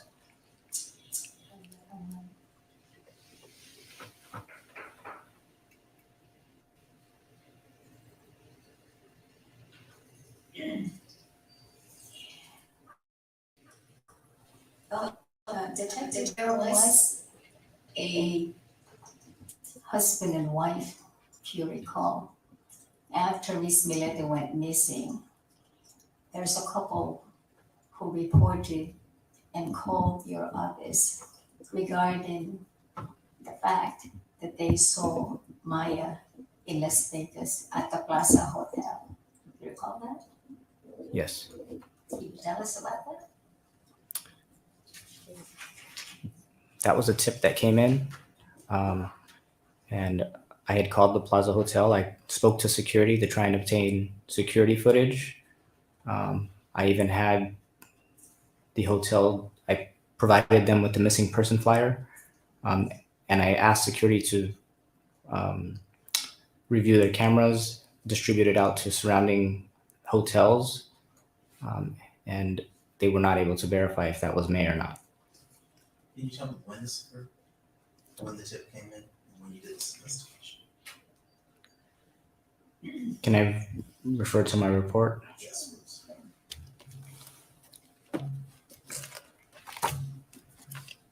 I wonder if this is the first time this officer is testified, because he just seems kind of tentative and nervous. I mean, he's a good witness. He seems to be being honest, but How many more cases do you have? he's not super convincing, you know. Who are Detective Ruiz, District Attorney Investigator Matt Brindley, Peter Milliver from the DA's office, and my investigator, James. We're breaking 315 or 15. Court records. That's right, Max, yes. The tip came in on February 10th, 2021. And there was a husband and wife who saw this woman and talked to her while they were at the Plaza Hotel in Las Vegas, correct? Yes. And when they saw this woman that looked like she was drunk, and the security officer of the hotel was escorting her out of the lobby, they felt sorry for this woman and approached her to offer their help. Recall that? Yes.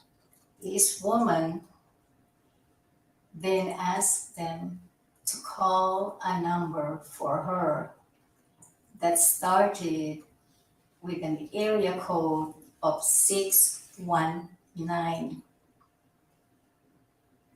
And before they could dial the complete number, a man approached the woman and told the couple that she is with him. Is that right? Yes. And they left rapidly.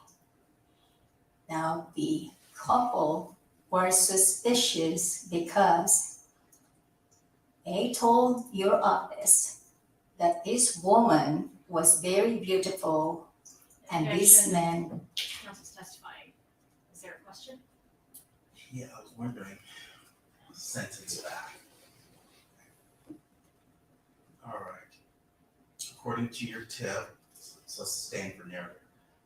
According to your tip, this couple in Vegas received a phone number, a 619 area code from this woman. Is that correct? Yes. That's what they reported. Correct.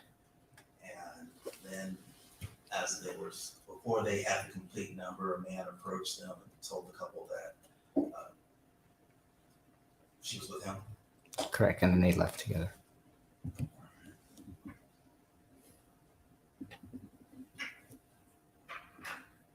Next question.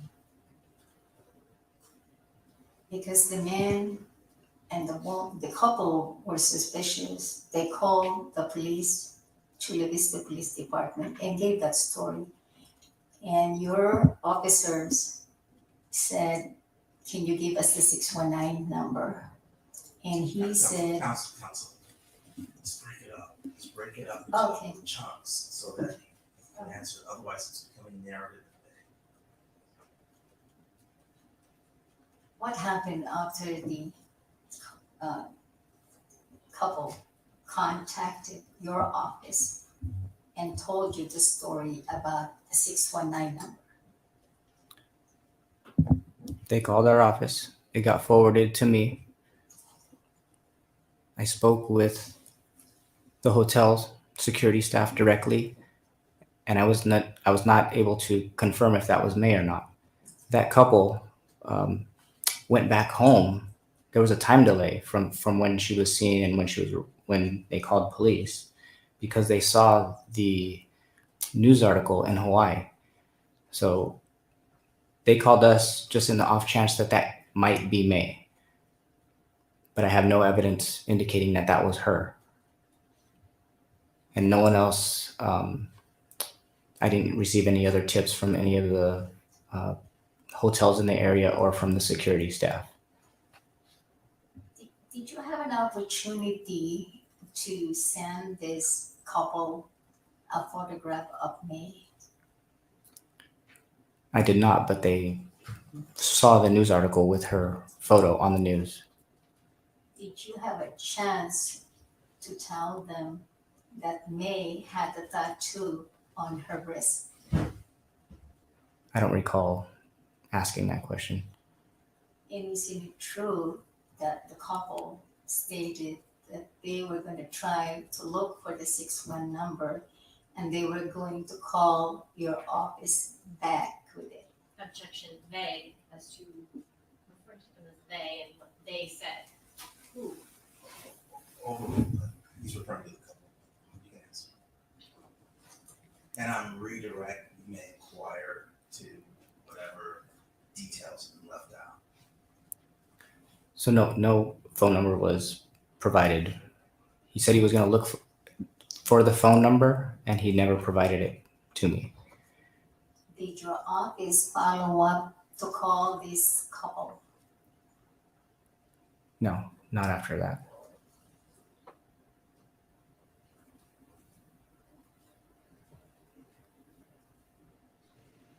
During this period of time of your investigation, you also received a ransom demand for May Millete. Going to stop this, and then we can talk about the ransom demand after a break. 3:15, we're presuming that we'll get after 3:15.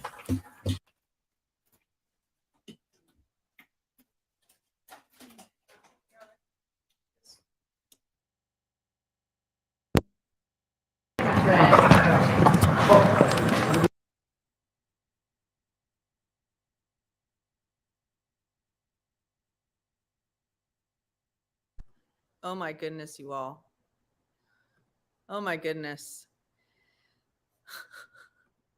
So here's one observation I have, and that is that defense counsel's ineptness and inexperience in doing criminal defense has caused this preliminary hearing to go at least double the time it should have.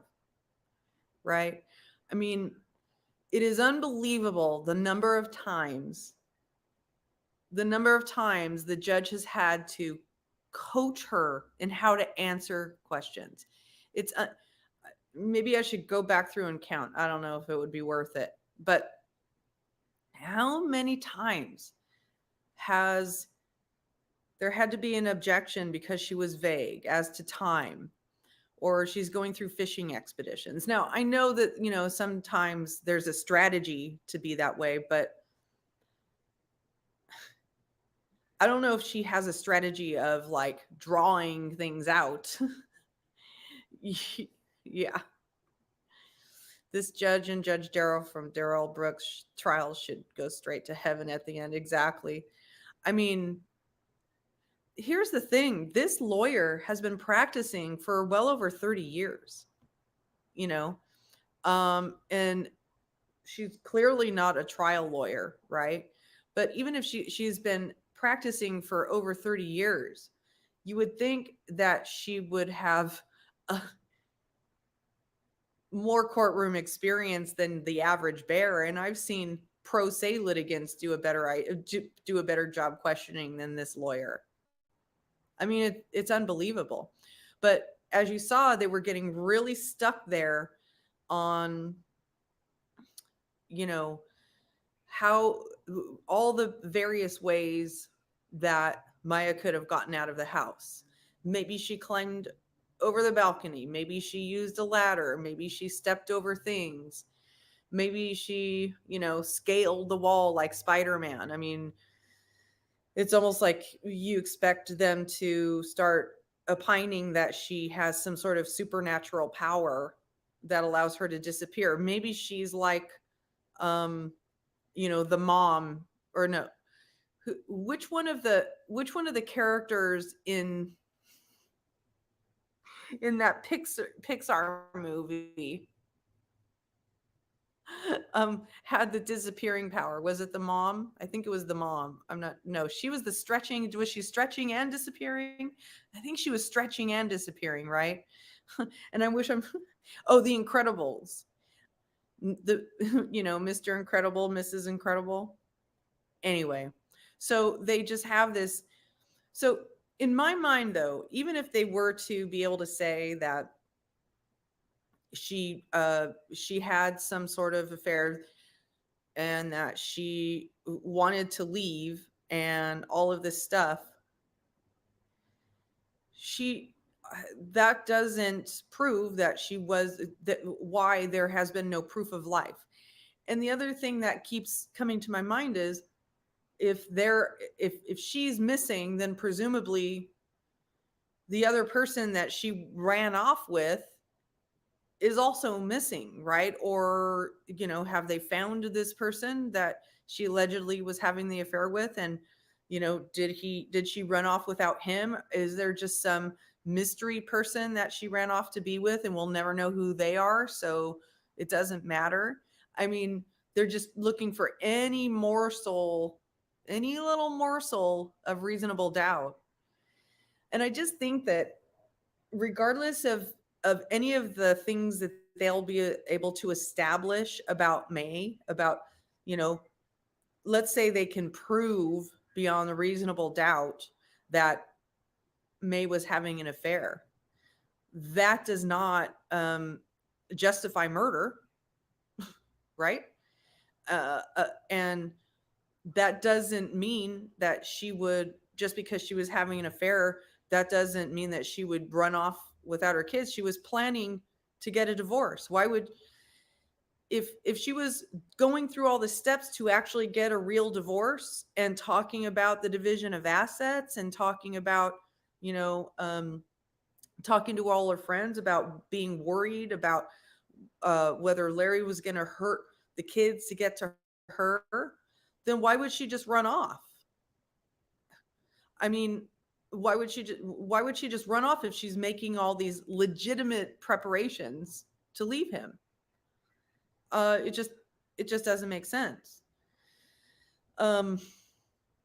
So I was a bit surprised that Detective Vicente said that Mari Chris affirmatively told him that May was having an affair. I think that's probably the most specific confirmation we've gotten, but that still is not proof that she was having an affair. We haven't seen this man step forward. If you look at the Suzanne Morphew case, I think a lot of us were really surprised, after they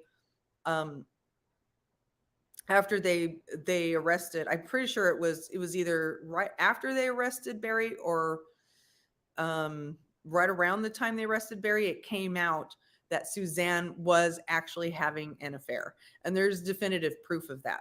But also, you know what Barry was doing? I mean, well, Barry was spying on her and she was spying on him. She had put a spy pen in his car, apparently, because she thought he was having an affair.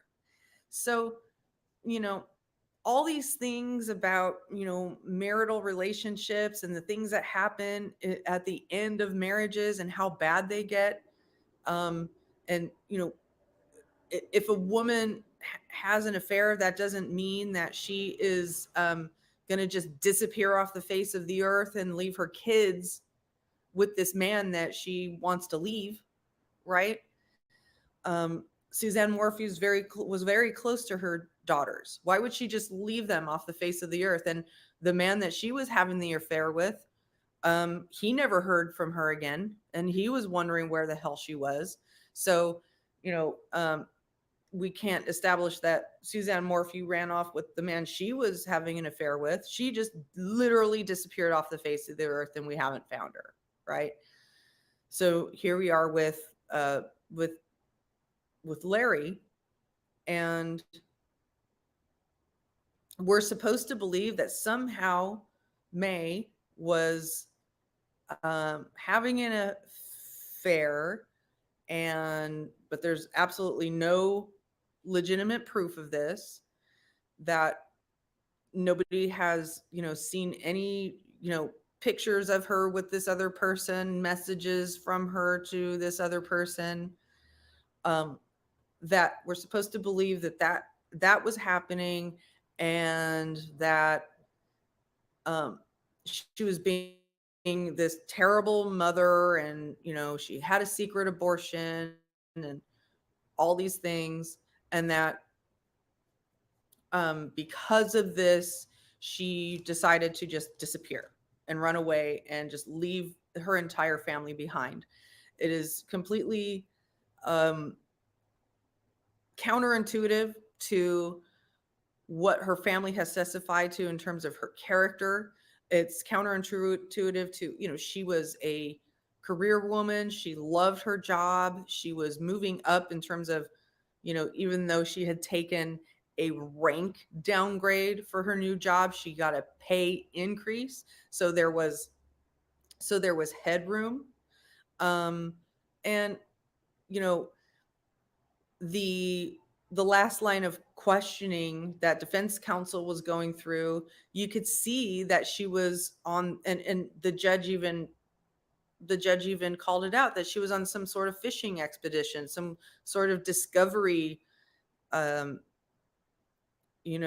discovery mission, trying to see if this detective found evidence of an affair that, I'm assuming that if that evidence was found, it would have been turned over, because it could be material. It could mean that she would have, could be with this person that she was allegedly having the affair with. And, maybe this person that she's allegedly having the affair with could be a person of interest, in the case. And they would look at that person too, right? If she disappeared and that person is still around and she's nowhere to be found and there's no proof of life, then they would want to look at that person too. But they didn't investigate anybody. And this detective sat there straight up and said, I believe Larry is responsible for this. I believe Larry killed Maya. He didn't say it in exactly those words, but he may as well have. I just wish he came across a little bit more convincing, a little bit more, he just seemed a bit inexperienced as a witness, as a law enforcement witness. I mean, it's not that he's bad or anything. I just feel he doesn't seem confident in what he's saying. He seems like he's unsure, and it just cames. That's right. Violet had the power of invisibility. Thank you. Sorry. It's been a long time since my kids were into that movie, but it was really such a cute movie, The Incredibles. My younger son, my kids loved dressing up in The Incredibles. Like, they had The Incredibles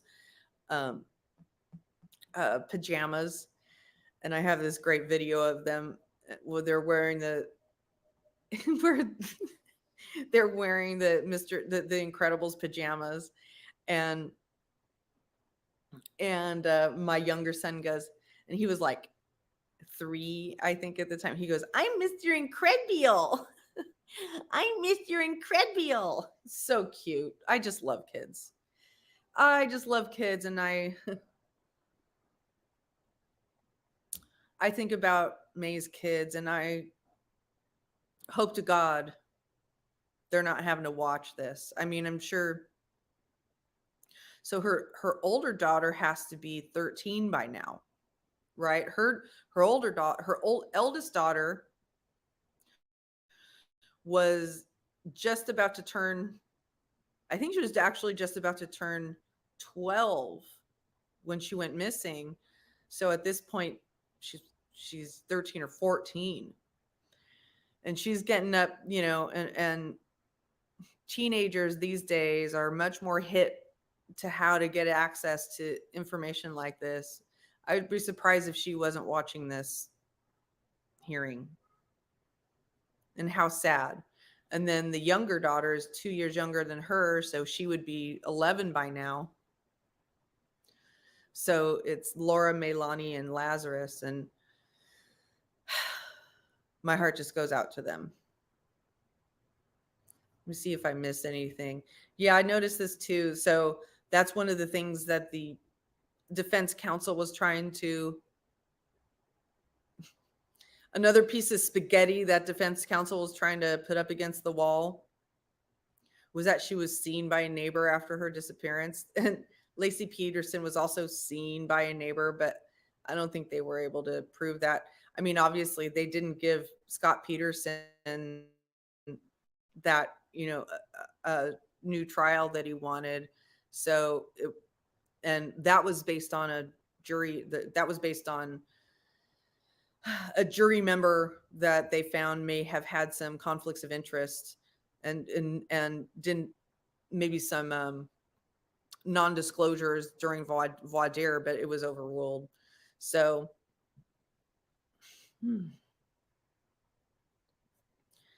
they are still at break. Oops. Yeah.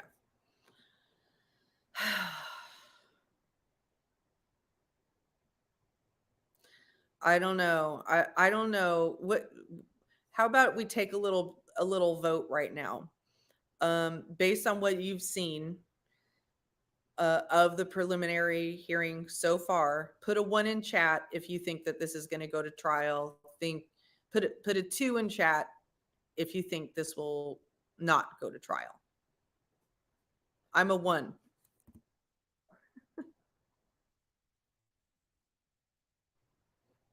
One in chat if you think it's going to go to trial, 2 in chat if you don't think it's going to go to trial. Yeah, lots of 1s so far.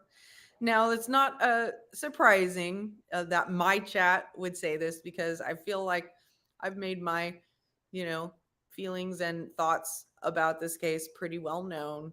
But I feel like I'm not alone in this by a long shot. I'm not seeing any 2s so far. Yeah. And I also want to, once again, in case some of you didn't catch this yesterday at the end of the stream, thank you all for the very intelligent, compassionate conversation about this case, and knowledgeable as well. It's really nice to be able to have like an engaging, compassionate, knowledgeable, not bullshit conversation, with people about a true crime case. And it heartens me to know that there are so many of you there that are really thoughtful and compassionate about these cases. Yeah,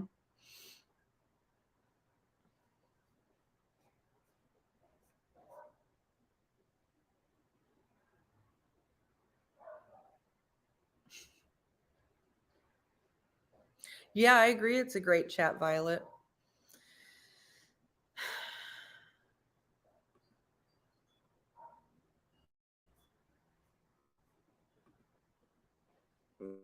It's weird. I'm a grandma, so I'm still in it. Not sure in what, Betty?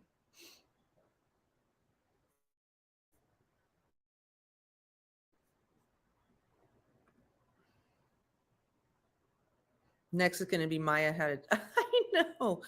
I mean, do they think she has some sort of superpower? I mean, what the heck?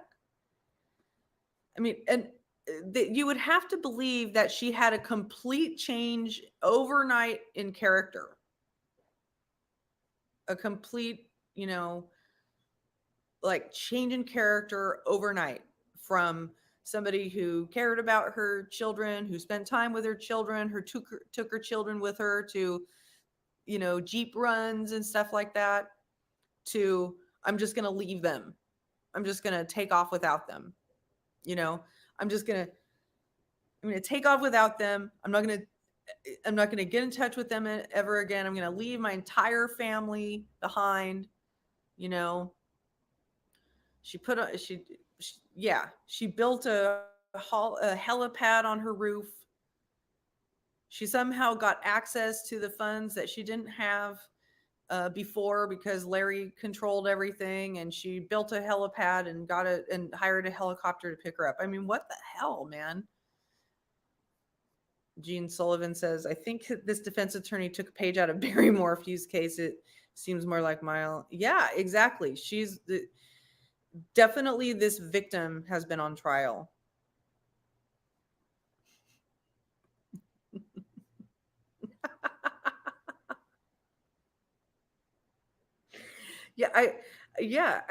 And sometimes you really have to listen for this defense counsel because she'll just kind of go on and on with these like inane questions and questions that make no sense, questions where she'll have to be coached and reminded, and then all of a sudden she'll try to land a punch and she'll completely, it's like, I mean, it's like, isn't it true that blah, blah, blah. Isn't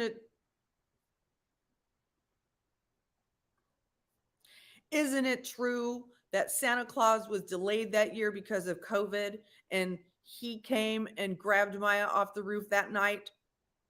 Isn't it true that your surveillance cameras would not have been able to pick up whether Miss Millete was picked up by Santa and his reindeer? Isn't it true that Maya cast a spell on herself and burst into flames? Exactly.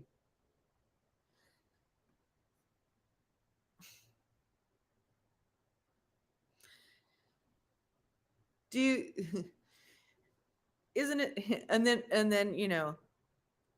can you tell us how her best friends felt about, can you tell us what she said to her best friends? Can you tell us why her best friends, I mean, can you testify to everything? Can you please testify that to everything I have been not been able to elicit out of the other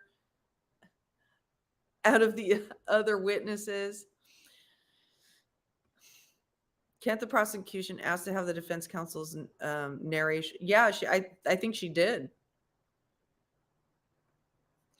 That was bizarre when she asked my coworker if Larry yeah.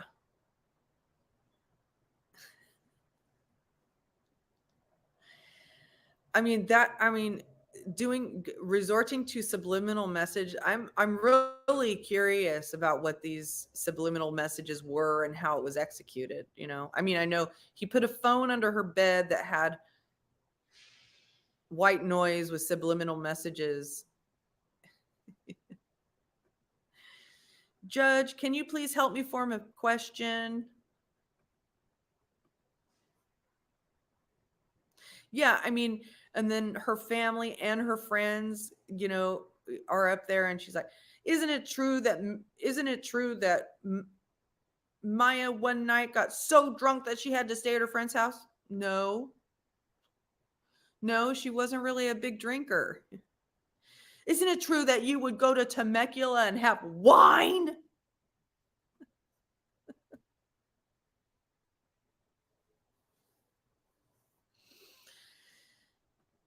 Did you go through Maya's social media?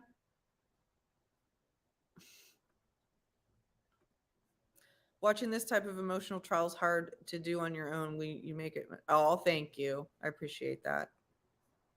Well, it's just, I think there's been a lot of people who have been invested in this case since it broke. I mean, it's just,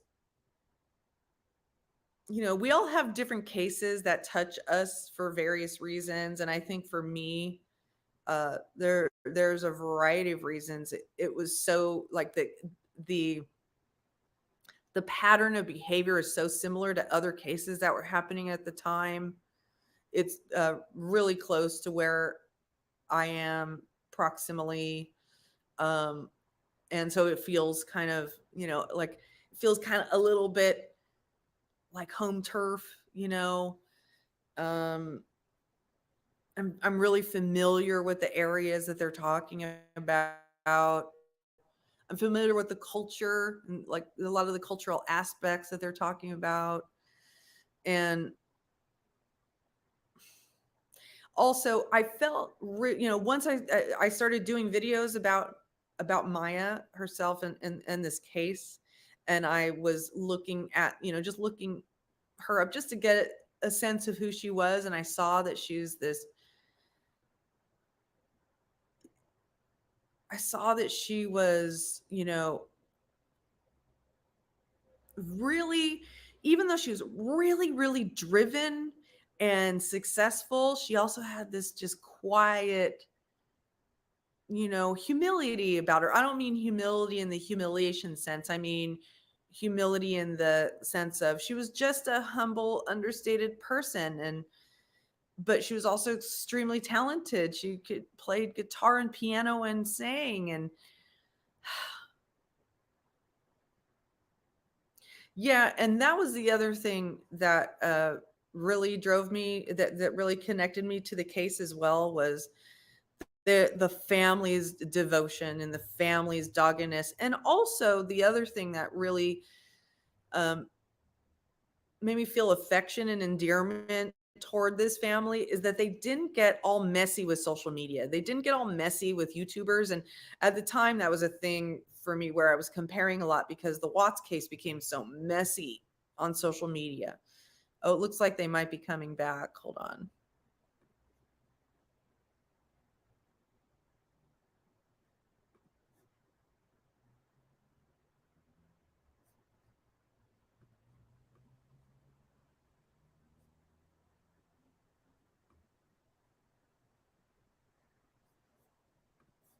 Ah.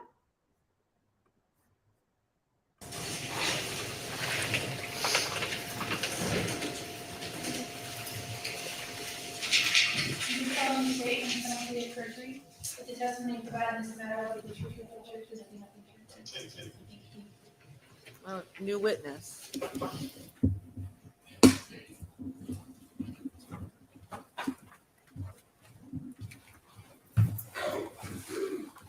Looks like another detective. Lorenzo Ruiz, last name is spelled R-U-I-Z. Good afternoon, Your Honor. Detective Ruiz, where do you work? I'm currently employed as a peace officer with the city of Chula Vista. How long have you been with the Chula Vista Police Department? That's correct. How long have you been a police officer? For approximately 14 years. What is your current assignment? Currently assigned as a sergeant with the patrol division.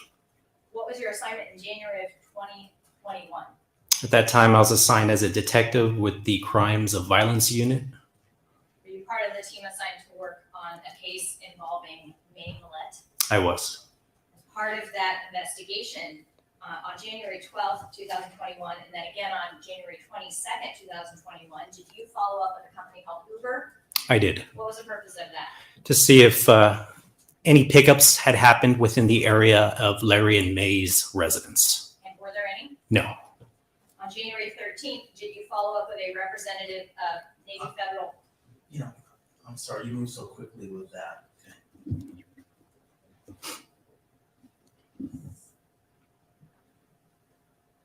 What's the time period that you checked again? Detective, what was the time period that you checked for Uber? So for Uber specifically, and I give you the exact date range if I refer to my report. Yes, go ahead. would have been on January the 7th, 2021 at 5 p.m. to January the 8th at 9 in the morning. And then did you call them again or check with them again on January 22nd to expand that time frame? I did. And how did you expand that time frame? Give me 1 second.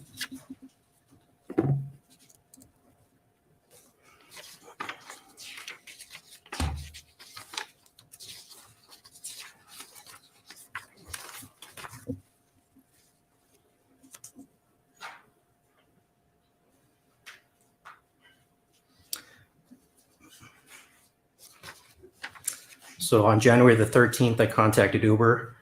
So on January the 8th, 2021, from 10 o'clock to the following day, which would have been on the 9th at 10 in the morning. All right, so you contacted Uber the second time on January 13th, correct? That is correct. And what's the range? That was a mistake in the testimony. I think there was, the first follow-up was January 13th. I'm sorry. The first was February 13th, and the second was January. The first was January 13th, the second was January 22nd, 2021. Between the two, can you give us a time frame that you? Correct. So the second one would have been the expanded time. That would have been January the 7th, 2021 at 5 o'clock till January the 8th at 9 in the morning. That was the second inquiry. That was the second inquiry. The first inquiry that happened, the time frame was shorter. That was between the dates of January 8th at 8 p.m. through January 9th at 10. That is correct. But in that follow-up, there was no indication of any pickup at the residence, the Millete residence. In neither follow-up, correct. And on January 13th, did you follow up with Navy Federal Credit Union?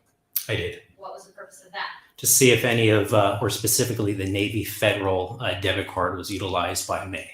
And had it been? It had not. On January 19th, did you follow up with Immigration and Customs? I did. For what purpose? See if any of the Millete vehicles had passed any of the Border Patrol checkpoints or port of entries. Had they? The only date that we had was January the 4th, 2021 at the Campo checkpoint. Okay. And isn't it accurate that it was actually January 3rd with the Eastern Standard Time conversion or the timing? That sounds about correct. The information that was provided to me was that specific time of January the 4th, but typically they do in fact provide Eastern Standard Time. Do you recall what time it was that that checkpoint?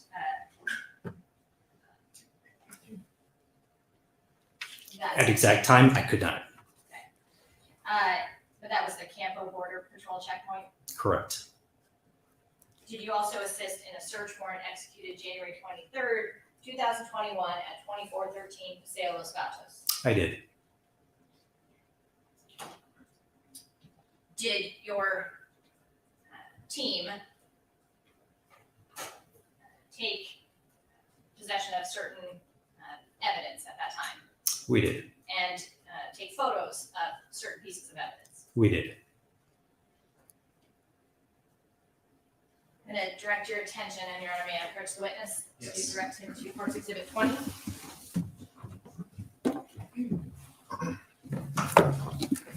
Looking at Court's Exhibit 20, specifically 20-1, you recognize what we see in that photograph. I do. And I'm going to project up on the screen 20-1. It appears to be some handwritten notes on a piece of paper. Down below it says search warrant January 23rd, 2021. Who is Garber, the source? Garber's our forensic specialist that took care of the evidence collection and documentation at the scene. And where was this particular handwritten note found? It was located within a folder on a shelf inside the master bedroom of the Millete residence. And just to, I'm going to blow that up slightly, but at the top, can you read what the notes say? Yes, there are notations for Broaden Law Firm. I presume these were written by May. These were in regards to a conversation that she had with a Destiny Johnson to actually provide or seek assistance with a divorce that following weekend. Or excuse me, that following week. Thank you. Looking at 20-2, do you recognize what we see in this photograph? I do. What is this? This is a handwritten letter, excuse me, written by May. This was located inside of a bookshelf inside the master bedroom. He just said it by May. How does he know that? I'm sorry. May's name is on the bottom of the letter. And is there a date at the top? There is. It's August 27th, 2020. Okay. And could you read for us the letter? I could.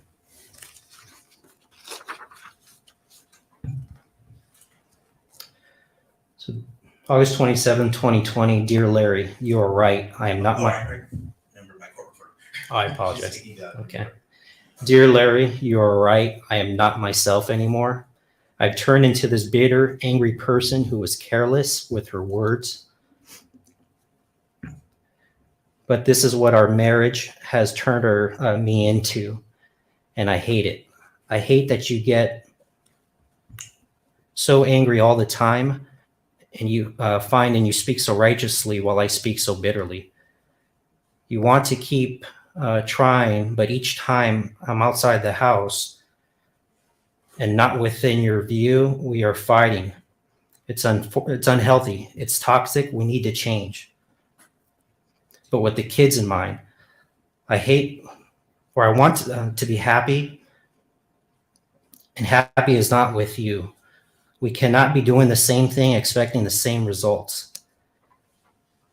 I've been gone mentally and emotionally for a very long time, which you failed to notice, and I found the strength to initiate physically leaving. I read this and I thought maybe you'd consider it. The ego says once everything falls into place, I'll find peace. The spirit says find peace and everything will fall into place. Let me find my peace. I cannot find it with you, Maya. Looking at 20-3 and 20-4, do you recognize what is shown in those two photographs? I do. What is that? This is a safe that was located downstairs of the Millete residence. Specifically, the photo 20-3 is the interior photo of that safe. Specifically, there's an AR-15, and it looks to be a shotgun inside the safe. And 20-4 is another photo of that same firearm, That's correct. and that was found on January 23rd, 2021. Correct. Looking at, skip ahead to 20-7. And before I project that, let me ask you this. Did you and your team, were certain electronics and devices taken from the house on January 23rd? They were. And did you, and then was a search warrant obtained subsequent to examine or forensically download those devices? That's correct. Did you analyze a download of a MacBook computer that was seized from the house on January 23rd? I did. Did you also examine the forensic download of an HP laptop computer that was seized from the desk in the master bedroom? I did. Did you determine through your review the primary user of the MacBook? I did. And who was that? Larry. Did you determine through your review who the primary user of the HP laptop was? I did. Who was that? May. Showing you, first of all, looking at Courts Exhibit 20-7, you recognize what we see in, well, what we will see soon. What's in that photograph? I do. Okay. When you examined the HP laptop computer, how did you go about kind of capturing certain things that you found were of evidentiary value? So I utilized a snippet tool and essentially took a screenshot of whatever I was viewing on the computer. Did you do that for several things that you located on that computer? I did. And so is 20-7 just one of several things that you found that were of evidentiary value? Correct. Projecting up on the screen then 20-7, what can you tell us about this screenshot or this screen capture? What was it about it that was of evidentiary value to you? So these are Google searches that I found on May's HP laptop, specifically the Google search of manhandling a wife, physical abuse, and then can I track an iPhone if it's on airplane mode? These are all things of significance to myself. And what were the dates and times, just kind of time frame? Sure. So is manhandling a wife physical abuse? That's on August the 11th, 2020. Can you track an iPhone if it's on airplane mode? That would be on August the 12th, 2020. And then there was another search in the middle? Yeah, so physical abuse manifesting years after a marriage. I apologize. Physical abuse manifesting years after in a marriage. That was searched on August the 11th, 2020. Thank you. And then you also said that you examined the MacBook computer. Did you kind of utilize the same methods when you analyze the MacBook? Those are damning searches. Take screenshots or screen captures of certain things you found of evidentiary value? That's correct. And again, did you find kind of multiple things that were of evidentiary value to you? I did. Okay. And of those, do you recognize 20-8? I do. And tell us what is 20-8? So these are also Google searches. First of interest to me was subliminal wife training. And I'm sorry, I'm just going to project up on the screen there. These were on what date? That was November the 17th of 2020. Okay. And what was the subject matter? What was the evidentiary value to you in terms of these searches? What I believe this just was a sense of control that Larry had over me. That was the significance to me. All right. He didn't say which laptop 20.8 pertains to. I believe you mentioned that you had found this on the MacBook. That's correct. So this is the MacBook that was located downstairs in the kitchen. And again, did you determine based on your review of the content who the primary user of that MacBook was? Yes. And who was that? Larry. And are you familiar with what a subliminal is? I am. What is that? So essentially providing messages to an individual without them kind of knowing it. And that's what I had seen during the Google searches.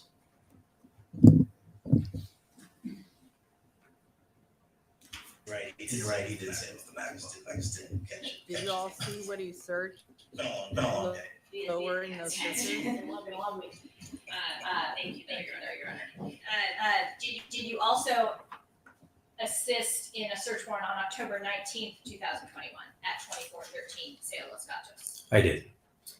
And did you oversee the seizure of several items of potential evidence on that day? I did.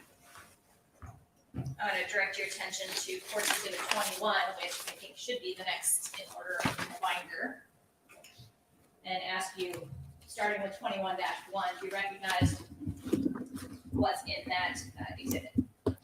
I do. What is that? This is May's passport. Projecting up on the screen, 21-1, is that the same exhibit that you see in the binder? That is correct. So where was this found? That was located on the dining room table.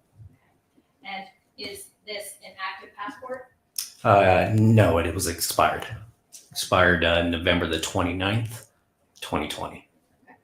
Thank you. Looking at 21-2 and 21-3, can you tell us what is in those two exhibits? Yes, these are handwritten letters. I presume this was written by Larry, written to May. These were actually located at the residence on top of a dresser inside a spare bedroom, which was located on the upper level of the residence. And were you familiar with the term mahal being a term of affection that the two of them used? Yeah, I had seen that pretty frequently. And based on the content, did you also based on the content, determine it to have been written by Larry. Yes. And I'm just going to ask you, 21-2 up on the screen, is that the same exhibit in front of you on the binder? It is. And if you could, again, slowly read this letter for us. I can just remove it to improve the light.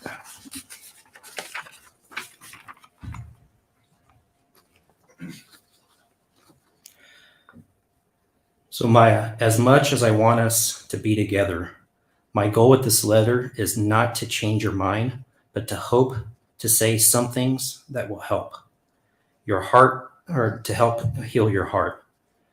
I know that I've heard you and you deserve a lot of understanding. I did whatever I wanted and barely thought to what you wanted every day. You'd come home and take care of the kids while I was doing my own thing, thinking I was doing with good intentions.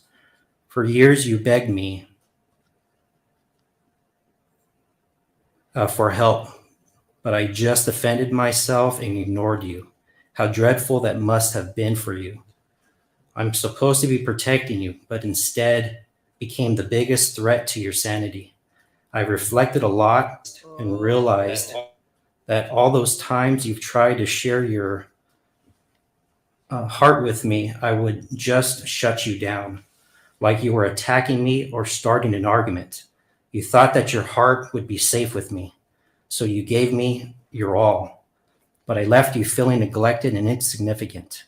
The dominating way I treated you and condescending way I spoke to you must have felt suffocating. You deserve to feel free, loved, and taken care of, and not controlled or intimidated. You suffered my jealousy, not because I didn't trust you, but because I am insecure. He knows. I've always felt confident, but my jealousy actually shows that I've always been afraid to lose you. So I became controlling without realizing it. And I regret that you feel so suffocated. I regret all the missed opportunities to treat you like a treasured gift from God. I'm not surprised that you want to keep your heart from me when I haven't kept it safe. I know I haven't been safe in the past, but I do want you to know that I am safe now.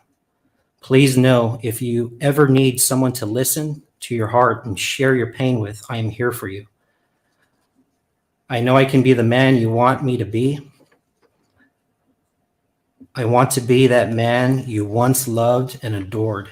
I am here and will always be in love with you. Happy anniversary. Loving you always, Mahal. And you said that was located on the dresser in the upstairs spare bedroom. That's correct. Looking at 21-4, you recognize what that is.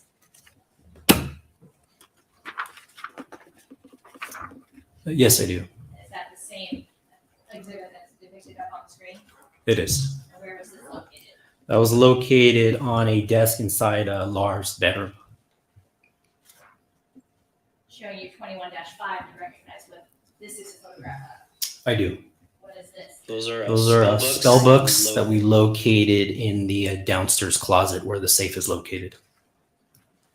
In the safe or in the closet? Those are actually located on a shelf inside that closet where the safe is located, but not within the safe. I couldn't Looking see at the 21-6, can you tell us what we're looking at in this photograph? Yeah, those are work identification cards that were located inside Maya's Louis Vuitton purse, which were located on a shelf inside her master bedroom. Looking at 21-7, what do you recognize this to be two photographs of? Those are multiple debit cards located also in a Louis Vuitton purse that were located on a shelf inside the master bedroom. Debit cards or credit cards? Looks like credit cards. And did you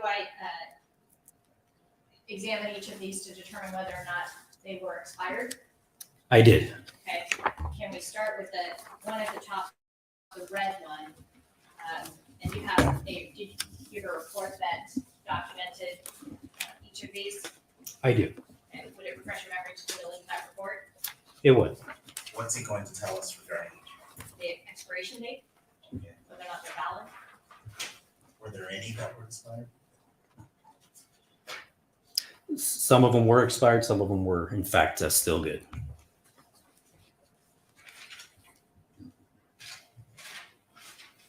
Was the red, it looks like Navy Federal check card, was that one valid? That one expired in 2014. There's, that looks like a blue Visa kind of to the left of the photograph. And what about that one?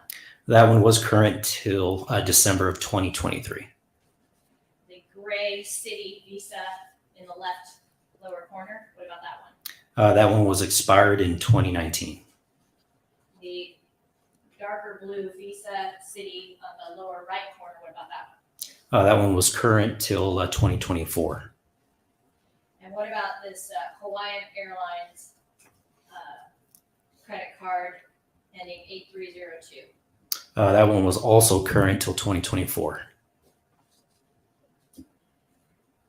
Looking at 21-8, what is this a photograph of? It looks like a service receipt for one of the Millete's vehicles, specifically the Lexus. It looks like it's a GX 460. And that's the Lexus license plate Millete. Correct. And is that the Lexus that you learned through the investigation to belong to Larry Millete? That's correct. And this had a service date of 12/17/2020. Correct. And then circled in red, did it indicate the mileage on the date of that service? It did. 69,255. That's the mileage of the vehicle coming into the shop. And then at the kind of in the middle towards the right, 69,257 miles is when the vehicle would have been checked out. So after the service was concluded and given back to the Milletes. 21-9, tell us what this is a photograph of.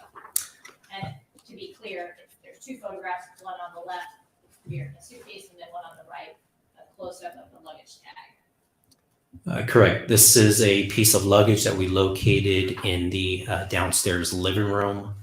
That is a representation of the piece of luggage, and then the photo to the right is going to be essentially the handle and then the ID tag that was attached to that piece of luggage. Did you open that piece of luggage? Yes. And what did you find inside? We found multiple warm seasoned, cold seasoned items. So sweaters, beanies, stuff for like the winter climate.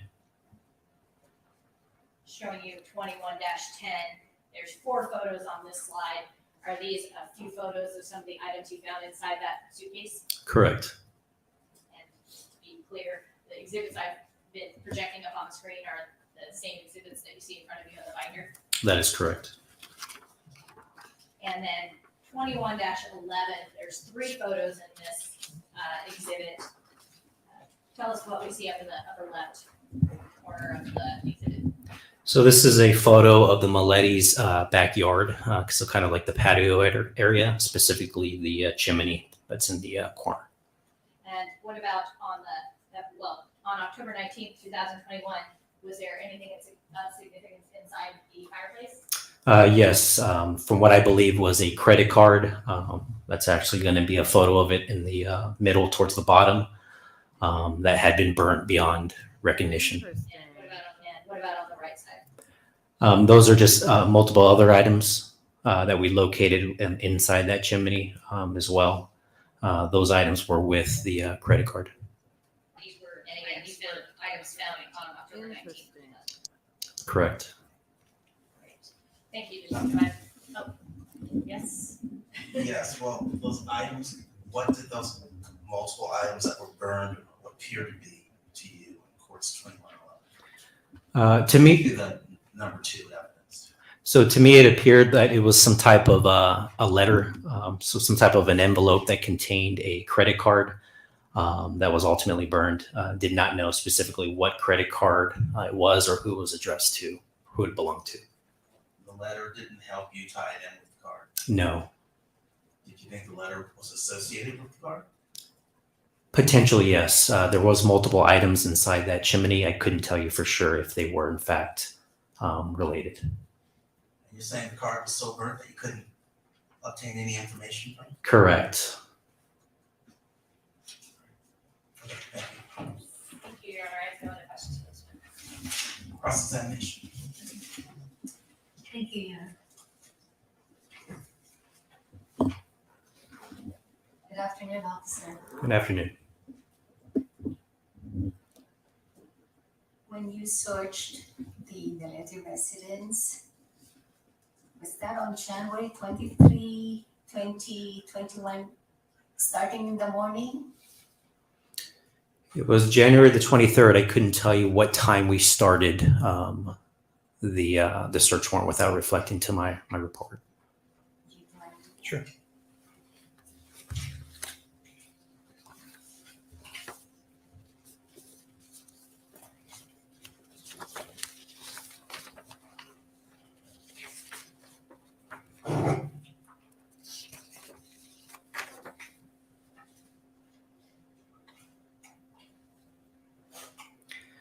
No, so it would not have happened in the morning. This would have occurred at 6 p.m.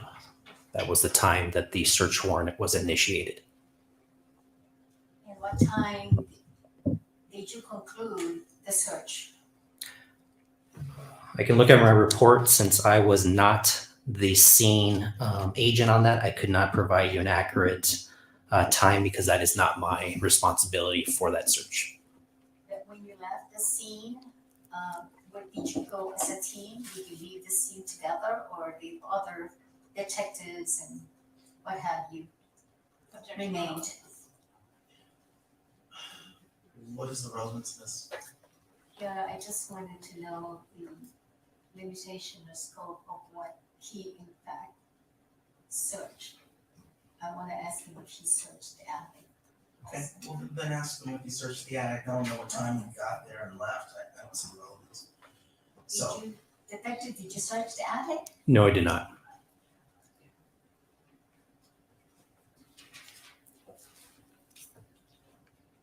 why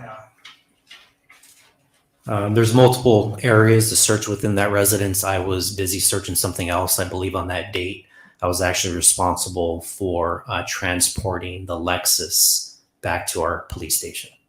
Before you transported the Lexus to your station, did you examine the Lexus thoroughly? No. It wouldn't have happened until back at the station. What time did you arrive at the station with the Lexus? This would be an approximate, if we execute the search warrant at 6 p.m., approximately 7 or 8. I'd imagine. I couldn't tell you for sure. So after you transported the Lexus to the station, did you go back to the Millete residence? I did. And when you returned, what did you do next? Assist with searching the residence. So do you recall searching the garage? I did. Did you recall seeing a ladder in the garage? I believe so.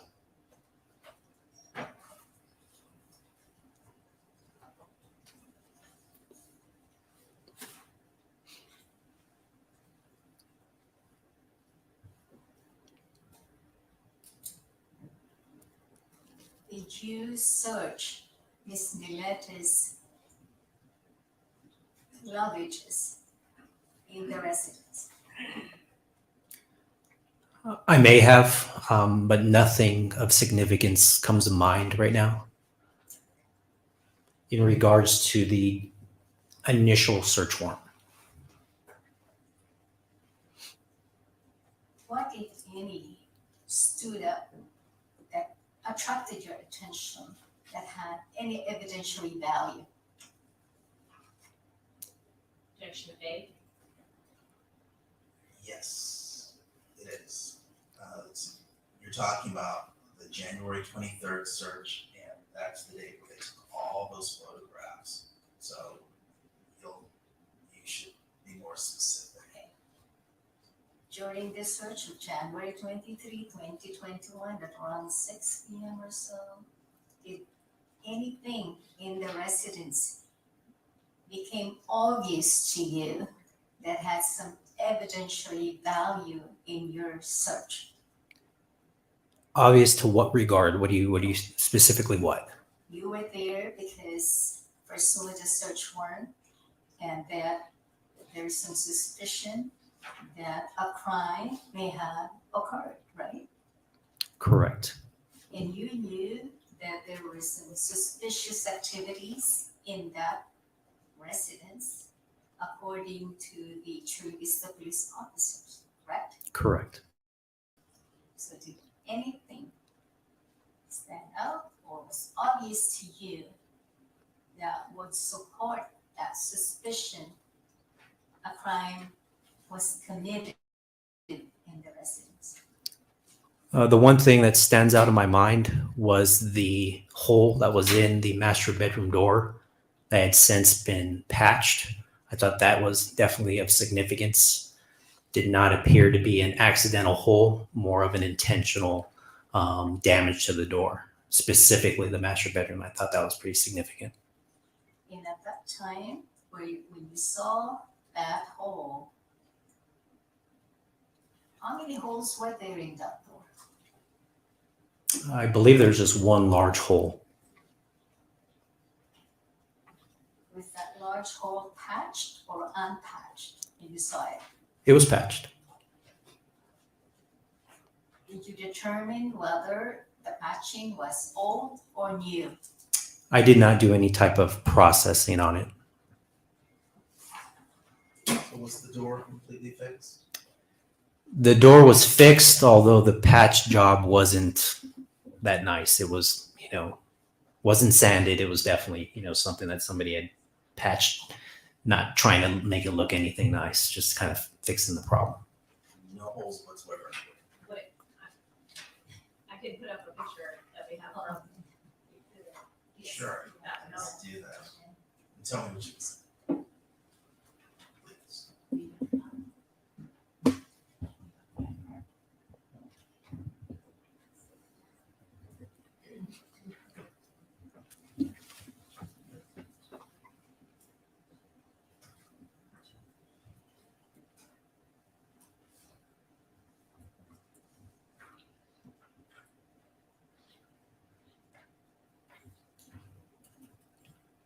This is 2-22.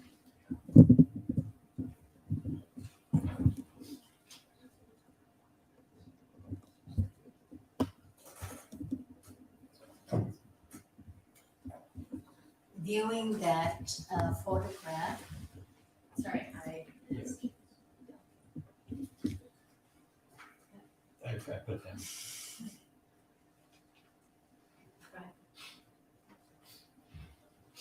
Sorry, Your Honor, I was concerned about the camera. Your Honor, the children's photograph is shown. Well, the media's not covering it now, and it was an inadvertent slip up. Just for a second.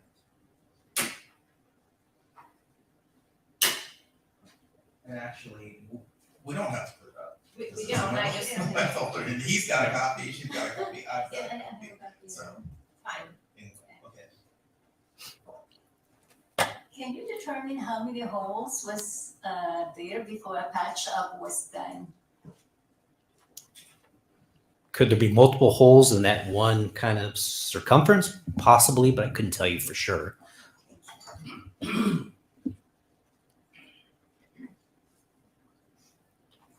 Did you at a later date discover the reasons how the holes were in fact made in that door? No, Overall, he's answered.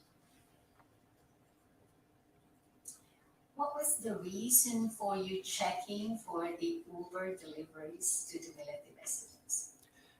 to see if there was a possibility that May had left the residence not in one of her vehicles, but had gotten picked up by somebody. And that would be Uber. That is correct. How about FedEx? I'm sorry? FedEx. What about? Would that be a possibility also that perhaps she was picked up by FedEx truck? What do you mean by that? As a passenger in a package? What do you mean by FedEx? Well, it would be the same thing with Uber. Would she be in a package? Well, Uber's design is as a passenger. FedEx's design is as a package. So I'm kind of confused with your question. So rephrase your question. Yes. Pauline, FedEx does not strike again. transport people. FedEx will transport a package. If you want to ask him if there were any packages delivered or sent from that location, and I think you have to take your FedEx package again. Yeah, well, that's what I was going to ask him, if there were any, if he investigated whether there were big boxes or any structure that needed to be picked up by a truck. So May shipped herself in a box. Let's give him a time frame. During the time you were investigating the disappearance of Ms. Millete, did you have an opportunity to check other truck vehicles that could have picked up a box? I didn't. You didn't? I did not contact any other businesses.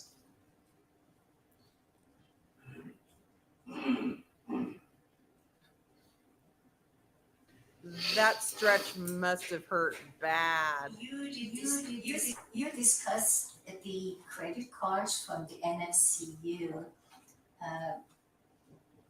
Did you receive any statements in addition to the cards? Or did you see any NFCU statements in the house when you were searching? I do not recall that, no. So you would not have any knowledge whether Ms. Millete used her NFCU credit card? Objection beyond the scope of this witness testimony, Science Foundation. Sustained. Doesn't appear. You didn't do any financial records investigations. I contacted a representative with the Navy Federal Credit Union, but I did not actually get any type of bank statements. It was merely trying to figure out if her debit card or credit card had been utilized during that initial onset of when she went missing. And I was told that that card had not been used, and the only use that was on that card were automatic drafts for memberships that she had had, but not a physical swipe.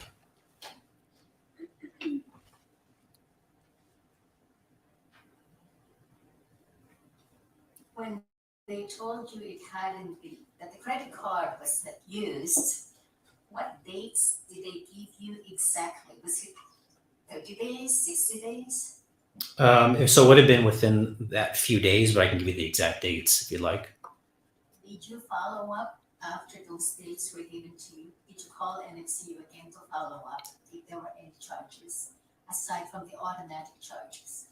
So I contacted the representative 3 total times and was told during each phone call that there were only automatic drafts and no physical debits or swipes with the card during that time frame. So which exactly the time frame during those 3 inquiries to NFCU? Sure.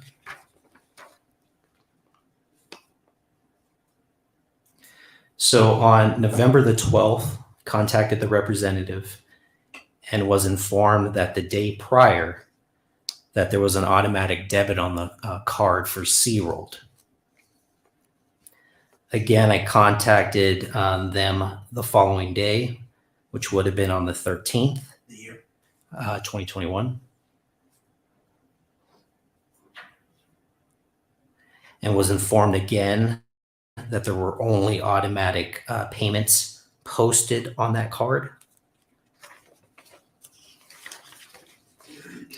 And then I contacted them the 3rd time, the last time on the 21st, so January the 21st, 2021, and was told again that there were only automatic payments that were posted to the account, no physical swipes. Would that actually be January 21, 2022? No, 2021. So it would have been the same month. Yeah. So once, The third time was when? Let's get that straight. so the third time was January the 22nd. I'm sorry, January the 21st, 2021. So is it accurate to say after January 21st, 2021, there were no other follow-ups calls to NFCU to verify the usage of that credit card? I did not personally make any other additional phone calls.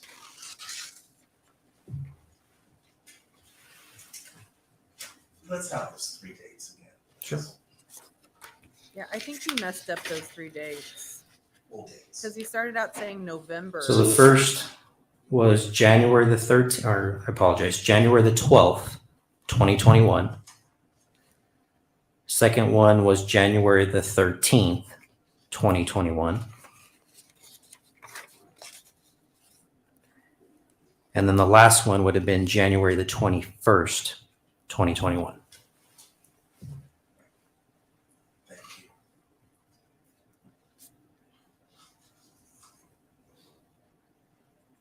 Seems like it would have been more thorough to check later than that. So you didn't inquire about the year 2020, right? 2020? Yes. No. Okay.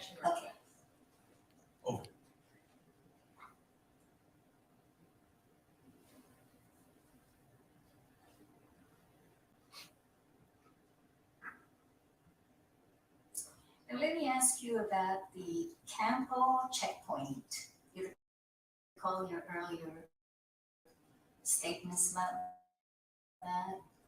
I do.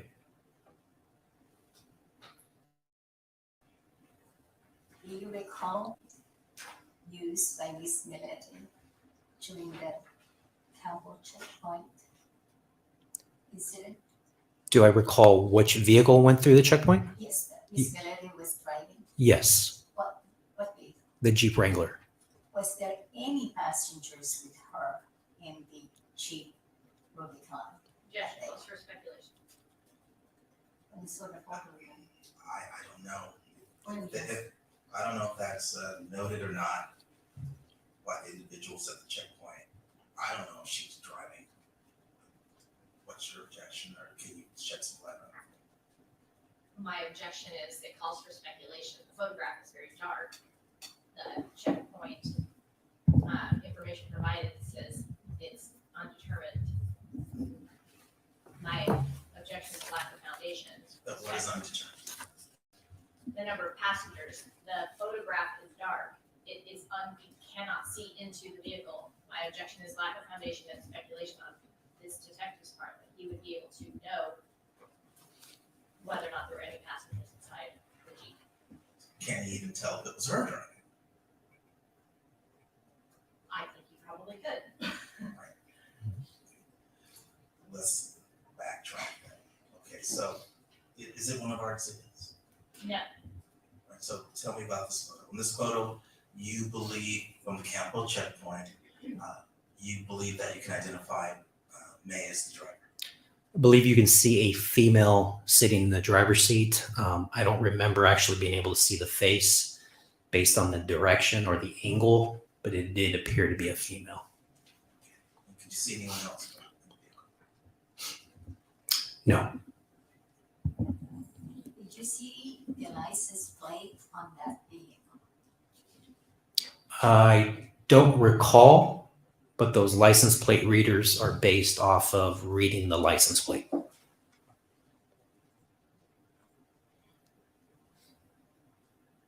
You mentioned about the Miss Millete and her family was coming back from Glamis. Would that be the New Year's trip to Glamis in 2021? I believe so. And so that would be January the 4th that they were, I believe they came back on January 3rd, 2021 from Glamis. Is that correct? January the 3rd, 2021. I couldn't tell you the exact date. I was not in charge of that, but I believe that was stated originally. Then on the LPR hits of them going through the Campbell border, it registers as January the 4th, although that's Eastern Standard Time. So they would have actually come back on the 3rd, but I couldn't tell you the exact date that they were reportedly coming back. I didn't have that conversation. Could you tell the exact time that they were at the Campbell point? I couldn't.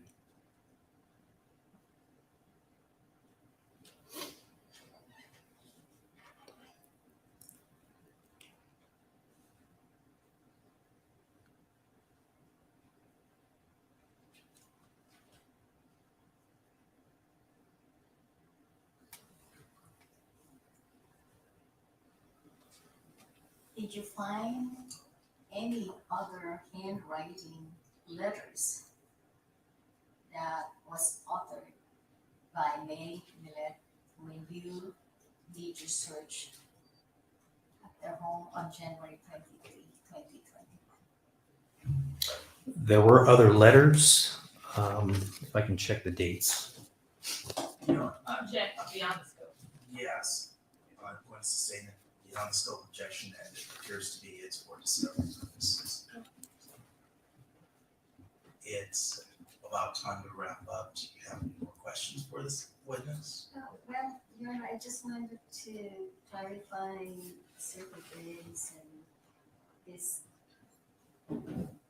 handwritten notes. The answer is yes. Is that correct? Yes, Your Honor. All right then. Well, he's coming back Monday morning, or do you want to call him out of order a little bit later? Perhaps I could make those arrangements I think probably preferably it would be the afternoon. That's correct.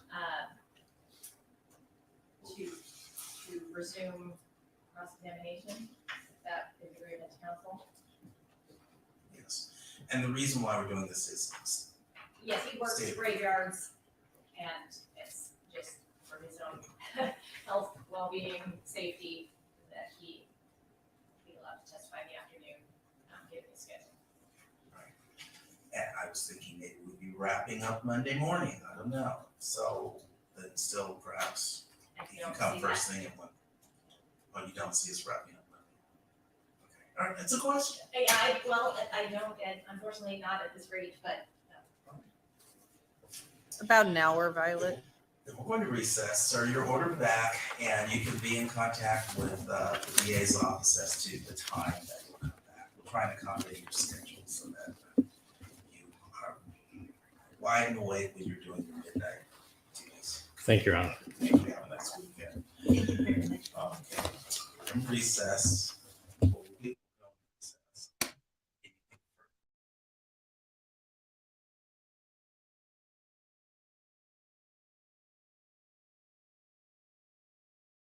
Okay, so it looks like they're recessing until Monday. Well, that was interesting. So the things that were new to me were the letters that Detective Ruiz read between Larry and Maya. And everything that Maya wrote in that letter is consistent with what has been testified by her family and friends about their relationship, about how controlling he was. And then in his letter, his testimony in his own letter, in his own writing, confirms that he is the way that she depicted to her family and friends as she was trying to leave. So he clearly knows. You know, there's always a question when you have these cases. Does this person know how crazy they seem? Like when they're lying and they say, you know, I'm just doing it because of this. I'm just doing it because of that. You know, she was having an affair and that's why. No, they know they're lying. They know that they're lying. And that shows to me Larry's consciousness of guilt. We learned about the different, surveillance footage that came in. We, We learned about the credit card activity and the lack thereof. We learned, I thought it was interesting that there had been things burned in that back fireplace. We saw a defense counsel going on a fishing expedition with the previous witness, trying to get him to answer questions about all the things he might have found out about some purported affair. It sounds like because defense counsel is so lengthy and has to be coached so much in her questions that they're going to have to come back Monday, and it's going to go, all day Monday. So we'll be back. I don't know if Celeste is still in here. Celeste was here earlier saying, hey, can you tell me what's going on with this case? And I said I'd recap at the end. Whether you're here or not, I'll just let you know that this is a case out of Chula Vista, California, which is close, just location-wise, so you understand. It's Southern California, close to the border of Mexico. Maya Millete went missing on January 7, 2021. She has not been found. It took about a year for them to charge, or maybe a year and a half for them to charge her husband, not only with her murder, but also with her gun violence restraining orders, because he had this big arsenal of guns that he wasn't supposed to have. There were some of them that he wasn't supposed to have. And he's been in jail since that time. That was in October of 2021. This is the preliminary hearing to determine whether he's going to go to trial. He has pled not guilty. His claim is that she just ran off. She was having an affair. She had changed and become a crazy person right before she disappeared, and that he was trying to help her and fix her. But all the people who have testified, her family, her friends, have testified about how he was stalking her. He was trying to control her. She found that he was trying to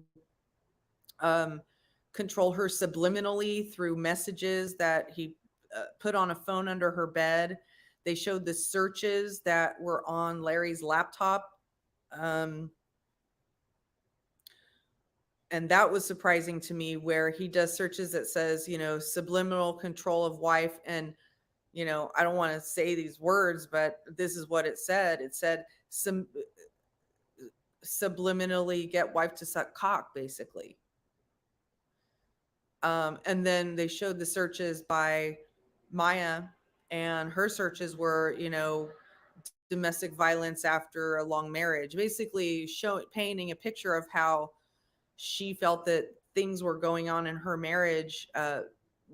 They'd been married for 20 years, and later in the marriage, he started apparently to manhandle her. She was doing searches like being manhandled a domestic violence. So I could imagine that he probably kind of grabbed her and shook her and, tried to control and restrain her. And that's what she was looking up. There's all kinds of circumstantial evidence that points to him being guilty. Even the detective that was on stand earlier today said that he believes that Larry is responsible for her murder, but there's no body, and there's really no forensic evidence. They found blood in the bathroom, but it was not Larry's or May's blood. They have not found, a murder weapon. They don't even know if a murder weapon was used, other than, a lot of times in these domestic violence cases, when a man kills a wife, it's a very personal situation where they strangle. And, since his kids were there, maybe he wanted it to be more quiet, so he would have strangled her. There is a very large hole in the bedroom door, indicating that maybe he broke through the door. He talked a lot about how she would lock herself in the bedroom and wouldn't let anybody in. And, there's just all kinds of circumstantial evidence pointing to his guilt. But, and then just to talk about today, the preliminary hearing that's going on. The district attorney seems to be extremely competent and knows what she's doing. Larry's defense counsel is has been practicing law for 30 years, but is clearly not a trial attorney, has to be coached regularly by the judge. She asks very vague questions. She asks repetitive questions. She asks fishing questions. She's, in terms of trial law, she seems incompetent. So it's one of those types of things that could come to could for him be used for an appeal later if he's found guilty.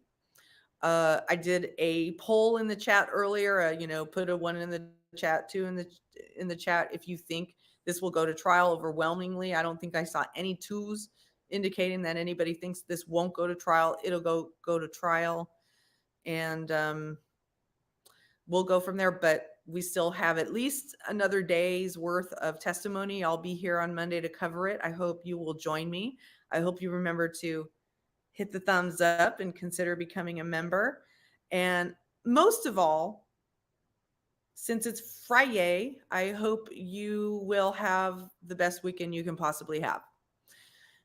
If you're in a cold weather climate, stay warm. If you're in a warm weather climate, stay cool.